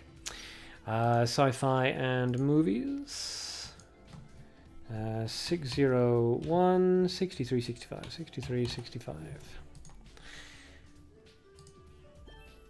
Virtue has just found out that Bajechny assassin. That's a happy surprise. Queen Lilith. Ugh. We don't like Lilith around here. I don't tend to comment on Lilith decks because they're just stupidly overpowerful, but yeah, that's fine. You really need 3 card appraisers is the best way to go about it, so consider switching out probably the Ritual of Darkness. It would have to be, wouldn't it? Well, that Ice Spear +1, because you don't really want a +1. Switch out either the Ritual of Darkness or the Ice Spear for another card appraiser, and yeah, that's fine. Again, I'm not really going to comment on those. I don't like Lilith decks. Where are we? Now people notice Petitioning up. SWAT, well, can't find a proper AoE anyway. Light Flame mission? I don't know. El Muerto, MX. Greetings from Mexico. Mass Rocketing. Greetings, El Muerto. I forget to say how to say hello in Spanish. I don't know. As well, mainly because Bajechny has nothing to do with Salsin. Yep. Evil Bart and Nick Stalker is Cancer. Bart, no, you add me. Okay.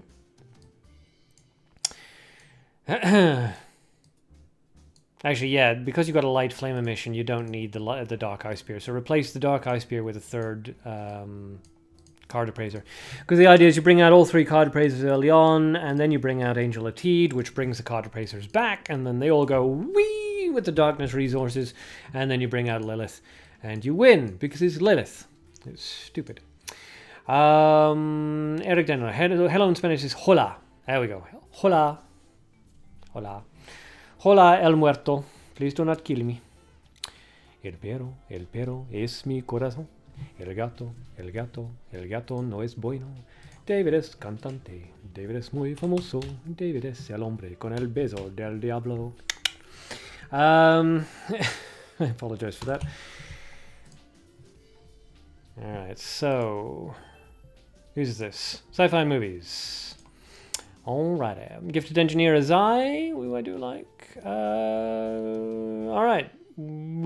Interesting. Alright, so it's kind of like a City Rats into Spray Rats into Azai. Yeah, that's weird. Honestly, I don't think City Rats into Spray or City Rat +1. Ratman gold into a Spray Rats is fun. So yeah, if you get a gold Ratman, that would be better. But as it stands, I suppose that would still be fine. Cityrat +1 into a Spray Rats. When a couple of them die, use a Gifted Engineer Azai to kill the rest of them and bring them back. You can also use Azai to kill off the Cube Baby Bird if there's another creature on the field, and then the Cube Baby Bird will summon the Kadir's Monster Bird as well as the Steel Dragon. So actually, yeah, that seems okay. Interesting. I think maybe the Ambush Vine could be replaced with an Elf. The Cocoon Trap, if you're good at it, keep that. And the Kick of the Warlord, I'd say swap that out for a Flame Emission. But otherwise, yeah, the central sort of synergistic technique, I kind of enjoy that. Hola, come on, that was easy. Yeah, the problem is I have like 15 languages in my head, so... And like 15 languages, I know like, 20 words of each in there. So I go, what is hello? Well, it's not konnichiwa, it's not annyeong, it's not...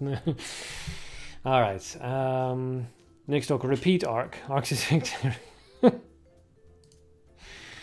You want it one more time, next talker. Fair enough. Let me just see. Evil Bart's online, Salsin's online, but we're just waiting for them to fight each other.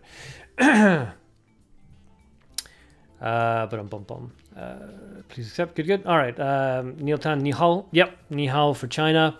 I mean, it's ni hao for China. It's annyeong for Korea. It's konnichiwa for Japan, obviously. It's guten Tag or guten Nicht for German. It's bonjour, bonne nuit for French, and so on and so forth. So, you know, I got like a billion of them in my head, and it's just, so my brain goes, say hello in this, and my brain, I have to go through like this list. It's annoying. You, Bart, who finally starts first? I don't care. Anybody. And while we're waiting, I will sing it again for Nix, because he requested it. What was it? El perro es mi corazón. El gato no es bueno. Arc es cantante. Arc es muy famoso. Arc es el hombre con el beso del diablo. So yes, I also know how to sing random things in different languages as well. I know a very useful phrase in French. If any French person is listening, pourquoi est-ce que tu me frappes?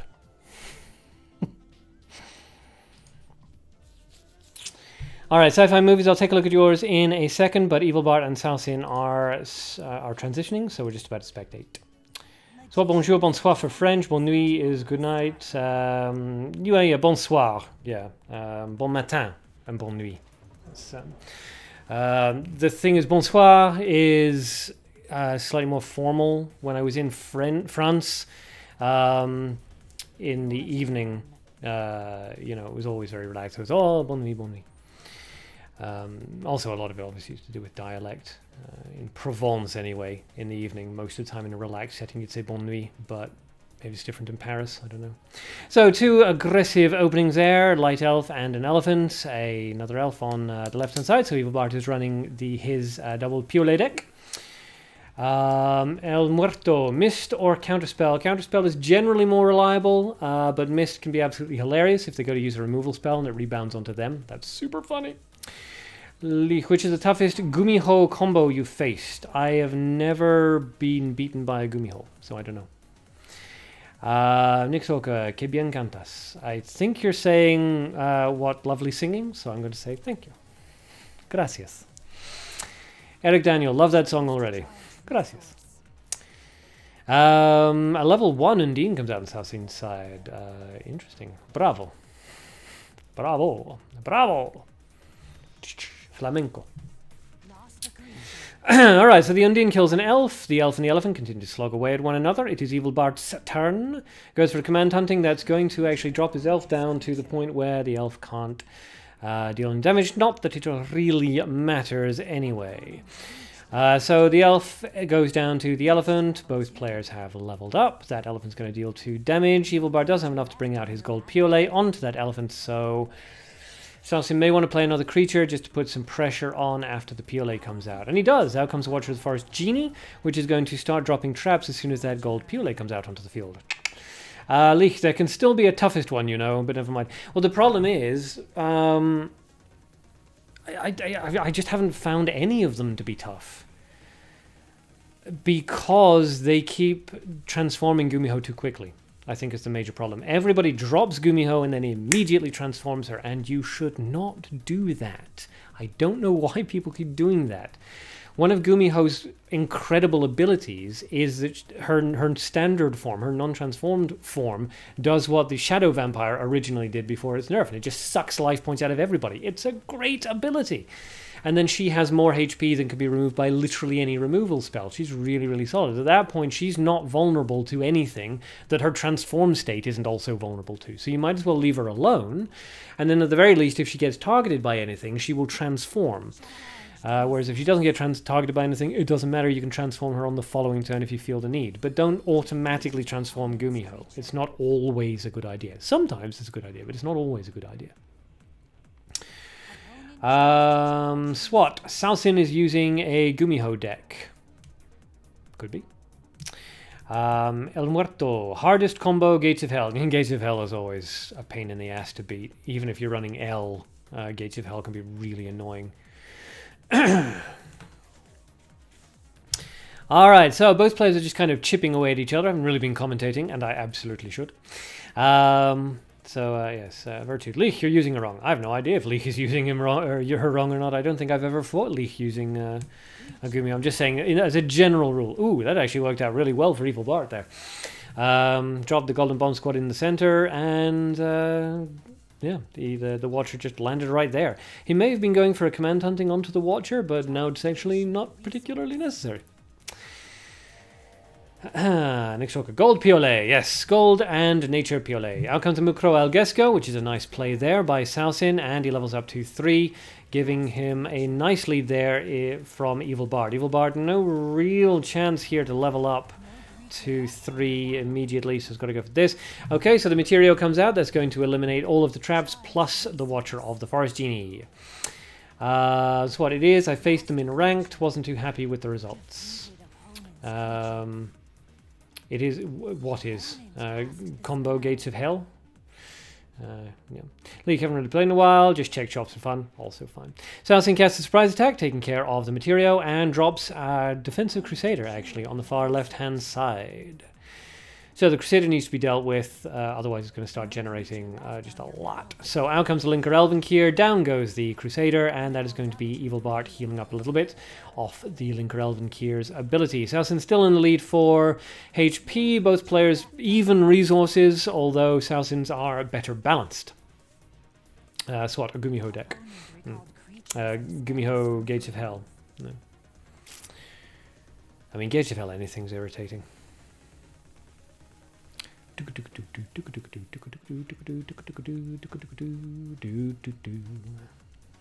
Out comes the hunt that takes care of the Linker Elven Kier.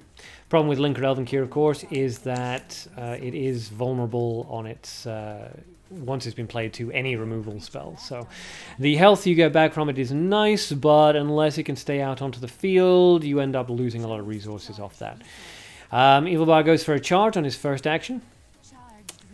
Let's see if he decides to go for something aggressive. He still has a Fabicia, if I remember correctly, and there's the Fabicia. Hurrah! Out comes the Leopard into the center of the field, so that's a nice setup for the command hunting, if it survives long enough for Evil Bart to generate enough.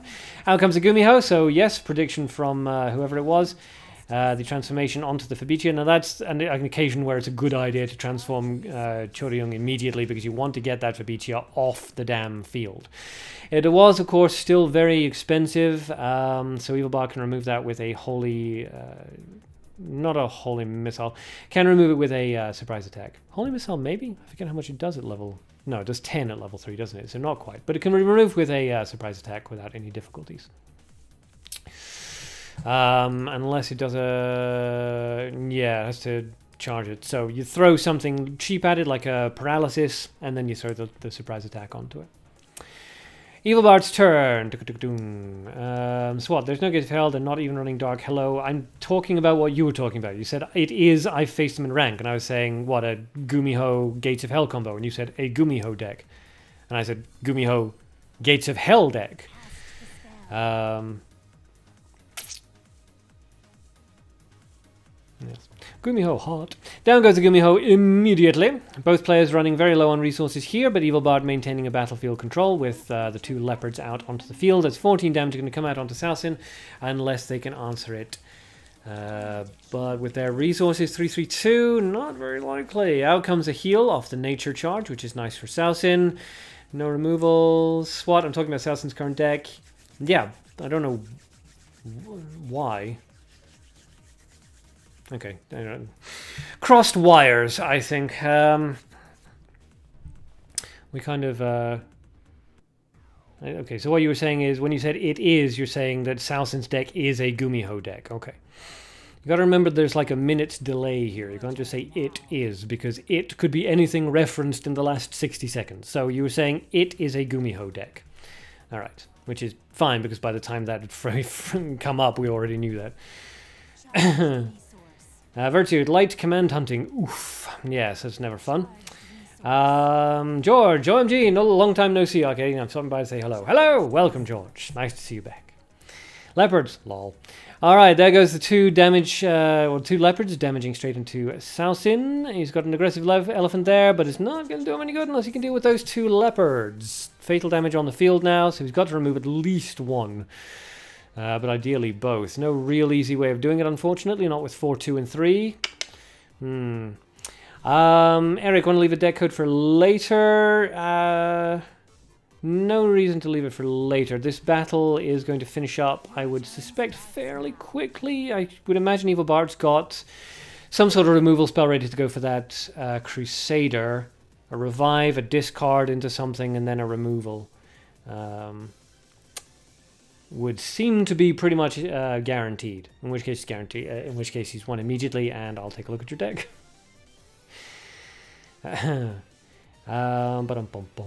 So, yes, Nami is back, and everyone's going, oh my goodness, where have you been? You abandoned us. Why did you leave us? I hope you hang around, unlike Moth, who came back for like one live stream and then disappeared again. Alrighty, Evil Bart goes for a discard, a revive, and a command hunting. As anticipated, unfortunately, though, the command hunting went into the leopard. I was kind of expecting a hunt, not a command hunting. Never mind. The Crusader is still going to go down to that leopard. That leaves the Crusader open as well to surprise attack. Flame emission, I suppose. You got the 5, discard 2 golds for 7, and then fire it off if it's there. Eric, Daniel, there are currently 3 legends, right? Yes, Kengi, Virtude, and Gin Tonics are the 3 current legends. Out comes the Undine Akora, going in front of the leopard over there. Evil Bart just needs to remove that Crusader. Really shouldn't be too difficult. Yep, there it goes. The surprise attack comes down. There's the thing, and Salcian forfeits, not wanting to have to go through that whole triple charge thing, or double charge in this particular case. So, congratulations there to Evil Bart, and well played to Pojechny. Good job, good job. Okay, I will take a look at Eric's deck now, because I dropped the code in there. What is this? Where is it? Hiding. 602 0D6F. 602 0D6F. Okay. El Muerto, can I add you? Yes, everybody can add me. If somebody sends me a friend request during the live stream, I guarantee that I will add you to my friends list. If you send a friend request to me outside the live stream, I may not. It depends on how many slots I got free. Okay, so whose is this? Eric Daniel. Okay, all right. So, yes, interesting. Interesting. So you've got Ferora and Akora alongside, which is not generally very common. I'm looking at it, and what I'm feeling is that it would be better with a light elf Materio combo instead of gold. The problem is you're lacking a solid finisher here. Nobody here really works very well as a finisher. Ifrit is too easy to remove, and that's kind of her point. She's almost used as like a secondary AoE. Undine is more control. She doesn't have the kind of strength necessary to deal the finishing blow. And Linker Elven here just dies immediately. It's very, very rare for him to stay alive more than a single round. So you're missing finishers. Fabicia instead of the Ifrit Ferora would work very well. Could work quite nicely next to the Undine if that manages to survive. If you drop it at level 2, it survives. You hit level 3 and you drop a Ferora. That would be very, very nice, very tasty. Yeah, I'd say switch out the Ifrit for a Fabicia if you wanted to keep this deck pretty much as close to its current state as it is, and only changing as few things as possible. That would be my suggestion. Switch out the Ifrit for Fabicia.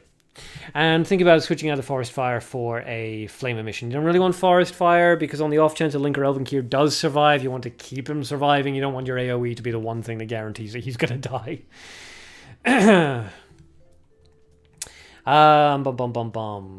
Let's see. Eric Daniel, fun card, Magic Detecting Bomb. Yes, Magic Detecting Bomb +1 is a very, very interesting card. If you have a Bluesy Floozy, then in the current meta, she arguably works better. But definitely the +1 Magic Sensing Bombs, when they're in the meta, they are boom in the meta. They are really, really powerful. Yeah, but I thought I was screwed there when Gumiho was summoned. Had to read the long text fast, yeah. Yeah, but Jason, you didn't give me any reason to throw Gumiho level 2. Wah. George, really great to see you live streaming MD again. Any good updates while I was gone? Not really. No, they haven't really properly updated in a year, but we are cautiously hopeful that there's going to be a big booster pack update in 2 months. Cautiously hopeful. Well, my leopard will continue to keep coming in that case. Yes. Virtude Special Edition Light +1 Triss is coming soon for only 30 packs. Yes, that's on the 23rd until the 6th. If you buy 20 booster packs, you get a Nerva +1. If you buy 30 booster packs, you get a Light Elf Hero Triss +1, which is lovely. SWAT, nope. Same old MD, still adding ridiculously good cards for $60. Yeah. Yeah, don't ever buy the cover. Don't ever buy jewel coins, period. And don't ever use them to buy cover cards, because we really don't want to encourage DevCat in this. I remember when MD first came out and it was so free-to-play friendly. It was amazing. It was wonderful. And because it was so free-to-play friendly and didn't keep scratching at my wallet, I was perfectly happy to open it up and give them some money. Since they started to go pay to win, I haven't paid them any money at all. So it kind of worked out against them, unfortunately. Wah. Eric, I'll try both then, thanks. Yep, no problem. If you have a Fabicia, definitely go for it. If you don't have a Fabicia, then think about switching out think about switching out the mana for light. And then throw in a good light finisher like Materio. Or even King of Prophets.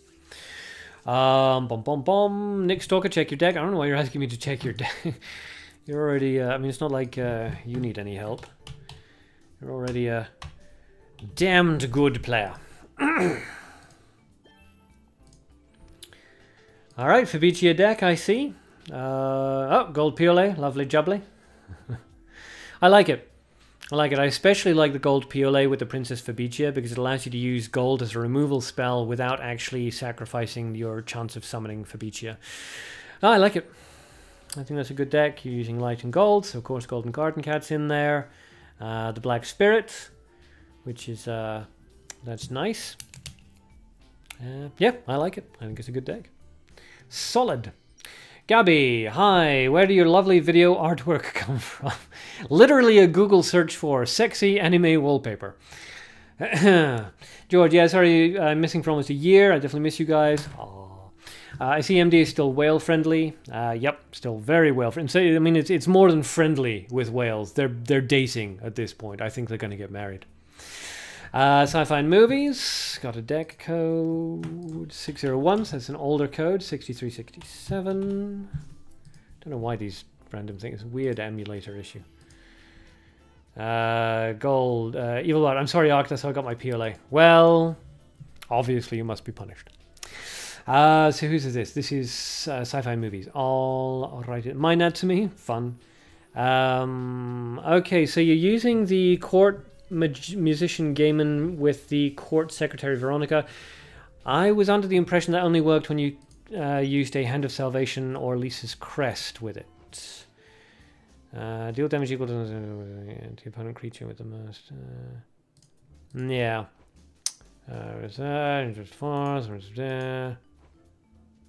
Yeah. Yeah, I forget how that the Veronica Gaiman proper combo goes, but I'm pretty sure it needed a Hand of Salvation or Elisa's Crest. So I don't really want to comment on that one. Also, Free Summon and Mukro Algesco is a bit of overkill, really. One or the other, generally. You don't want to have two transformation spells. Where are we going? Evil Bart. I can sell you Fab for minimal cost. Okay, so yes, whoever it was, I forget now, who may or may not need the Fabicia, Evil Bart can sell you Fabicia for minimal cost, which is very nice. He's trying to, that's his punishment. His punishment for spending $60 on a PLA. Virtude, I came back from hiatus too. Yeah, 93 weeks ago. You're well adjusted again. Well, I don't know. I'd go so far as to say you're well adjusted. Oh. Okay, Mexican dude. It's, okay, El Muerto. So I will add you now. If anybody sends me a friend request during live streams, I guarantee to add you to my friends list. Send it to me outside, then maybe not. Monsieur is technically next in line, and then Abri, but I know that both of them do play, and they sometimes get involved in tournaments, so I'm not going to delete any of them. Malvaro, I think, hasn't gotten involved in any tournaments, so we'll have to go for Malvaro. I apologize, Malvaro, if you're watching. You want me to re-add you? Please just send me another friend request. I will remember your name, so I will remember to re-add you. Evil Bart, only to noob, yes. SWAT wants a Fabici of a minimal cost. Everybody wants a Fabici of a minimal cost. But I want a badass thumbnail. Well, you can get one. Sexy anime wallpaper. I mean, I know my audience, so... Okay, so does anybody else... yeah, we don't have time for another sub-battle, so... Does anybody else have a deck code that they would like me to take a look at? Or any questions about the 3 bonus rounds that are happening during this Flower Festival? Or does anybody want to talk about Artifact, the new card game that Valve is working on right now? That I'm really excited about. So I'm as much a noob as Vertsuit, and Vertsuit said he was a noob as far as I know. I think Vertsuit said that because he'd been away for a year, he was the equivalent of a noob at this point. But he says he's well adjusted now. So, you know, I mean, we're still waiting on the report from the psychiatrist, but we'll take his word for it in the meantime. SWAT, aka, what is it? It's a Dota card game. Yes, it's a card game that has Dota heroes in it. Yes, I mean it's a Dota card game in the same way as Hearthstone is a World of Warcraft card game. But it looks really good. All right, sci-fi and movies 601, 6368. Didn't we do this one already? No, we didn't. Okay. Vertude is a legend. Yeah, doesn't count as a newbie. Vampire Count Bronte, who's actually surprisingly okay. She's not the best card in the game, but she does pretty well. The Gold Citizen +1 is the best version of the Gold Citizen +1. Wow, Beatrice of Salvation. That is an old meta style. Old meta style. So, yeah, this is a bit of a weird one, actually. This is kind of mixing some old meta with some new. I wouldn't go for the Wealthy Man, personally. I'm not a big fan of it. The Iron Maiden I really don't like either. It's too easy to remove. Yeah, see, 21, so it can be removed by surprise attack. It doesn't meet HP breakpoints, basically, the Iron Maiden. So I'm not fond of the Iron Maiden. I'm not really fond of the Jester, because the Jack-in-the-Box on both sides of the battlefield can really screw you up. Beatrice of Salvation is interesting, certainly. You certainly don't want to place her next to the Iron Maiden because they move around. But Beatrice next to the Bronte's not bad. That could be an interesting combo. The Wealthy Man you do kind of want to get rid of. Cher's not bad. Not sure you want her in this deck. It doesn't seem to be tempo, really. Wealthy Man definitely want to get rid of. Not sure about the Citizen. It's one of those decks where really, you know, you'd have to see it in motion. But definitely remove the Iron Maiden. That's not going to be of any use. Definitely remove the Jester, because you can help your opponent. That's just too random. And definitely remove the Wealthy Man. After that, it's a question of sort of tweaking based on exactly what your playstyle is and what you're really looking for from the deck. El Muerto, how you counter a player, always remove your creatures. Any tip? Yeah, just make sure you're using creatures that your opponent cannot remove for less than their cost, as a general rule. So Elf can't be removed for less than its cost. Most good one-drop creatures can't be. So use those. Use defensive creatures like Fiery Zealot and Goblin Bomb Squad, so that even if your opponent does remove them, it still costs them because of the utility effect, and that kind of thing. Apart from that, just watch my videos, watch these live streams and the sub battles and things like that, and you'll get an idea of how people deal with it. Run PLA as well. So what? It's free to play. Didn't look much into it. Yeah, from what they're saying right now, we're still only seeing like bits and pieces. From what they're saying right now is it's basically going to be like Dota. It's free to play. You can spend money on like little bits and pieces of aesthetic nonsense. But where they're going to make their money is, and this is quite interesting, they're setting up a true market. So in the same way as the real world has a market for Magic the Gathering cards and Yu-Gi-Oh cards, they're building an honest-to-God market for the cards in the game into the Steam store. So you can literally put, if you've got a good card, like a 5-star card equivalency, you can put it up on the store for actual money, for like literally $1. Somebody will buy that, and you will get $1 less the amount of money that Steam takes from the transaction. So that's how Steam's going to make their money. Players will sell cards to each other, individual cards to each other, and Steam will just take a little bit of a cut off the top of each of the transactions. It's pretty clever. I quite like it. because it's a true market, which means the prices are always going to be competitive. No artificial inflation and so on and so forth. You can guarantee that you're going to get your the cards you want. You can also make money yourself by devoting your time to it. So it's very, very interesting. As well as, of course, being able to get cards in the normal ways, like performing quests, you know, buying boosters with in-game currency and all that kind of thing. You don't have to get involved in the real money trade if you don't want to, but that is a possibility. So it's pretty cool. Oh, hi, Beatrice. Oh, hi. I did not hit her. I did not. Oh, hi, Beatrice. El Muerto, what do you think? 602 0D77.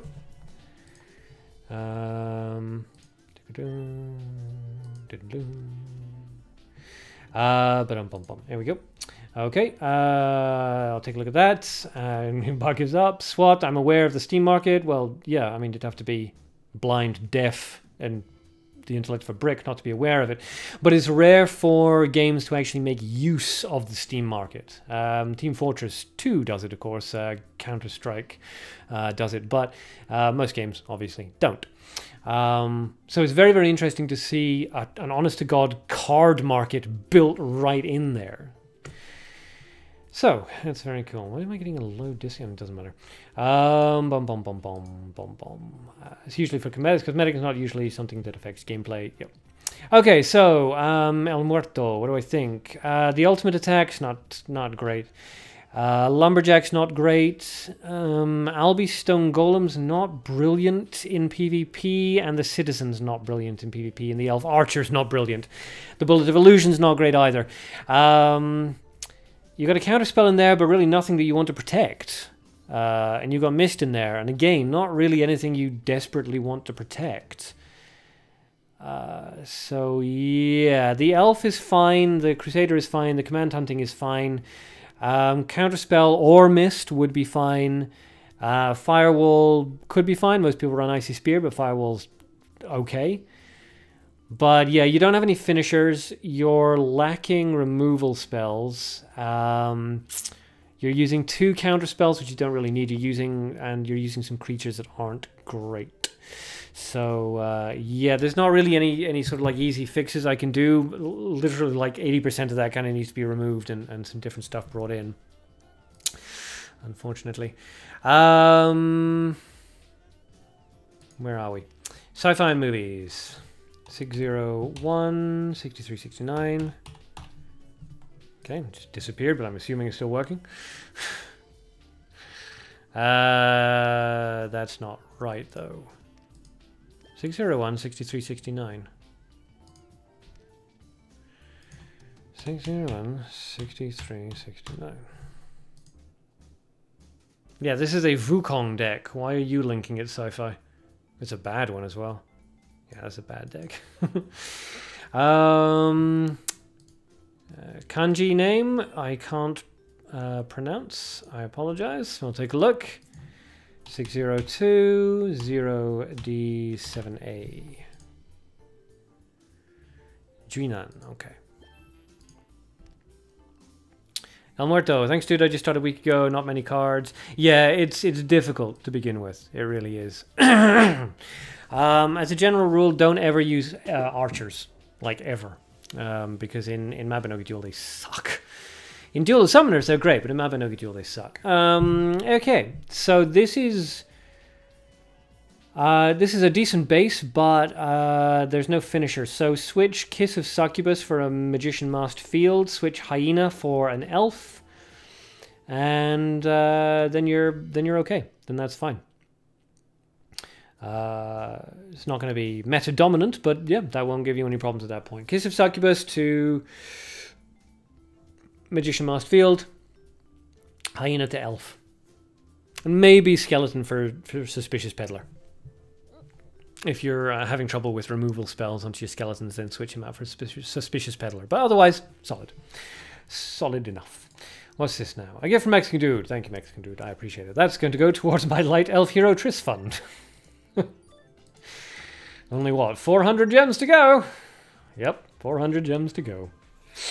Wah, wah. Oh, cool. Somebody's using a dual wielding a Tutmish. Let's quickly watch that. A rank 1 player using dual wielding Iltutmish. Doesn't look like it's going well for them.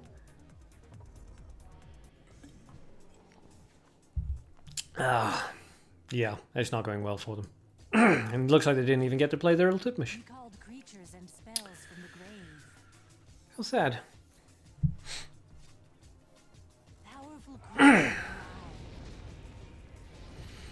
Anyway. Alright, so we'll come out of that. It looks like nobody else has any more decks to post, and that is sort of end of live stream time. I'm going to have a swim. Maybe I will take Samurai Quack in with me. So yes, if anybody's interested in joining in the Discord where we discuss all kinds of games, Mabinogi Duel included, I'm linking the chat thingy, linking the link to that down below. So if you want to get involved in video game conversation or Mabinogi Duel tournaments, stuff like that, drop on by and take a look. There's also a lot of people in there who will help you out with price checks of cards and things like that. If you're looking to sell cards or buy cards or play the marketplace, that's definitely the place to go to ask people about that sort of thing. So hopefully I will see everybody in the Discord. Yay, more people in the Discord. Failing that, we're going to have another live stream on Friday. It'll almost certainly be Mabinogi Duel. I did get into an beta. I did get into an alpha for a new game called Death Garden, which I was going to do a live stream on today, but it kind of sucks, so I chose not to. But we'll see. If I get into any more alphas or betas, we'll see that. We'll do a live stream with that on Friday. Failing that, we will do another Mabinogi Duel tournament.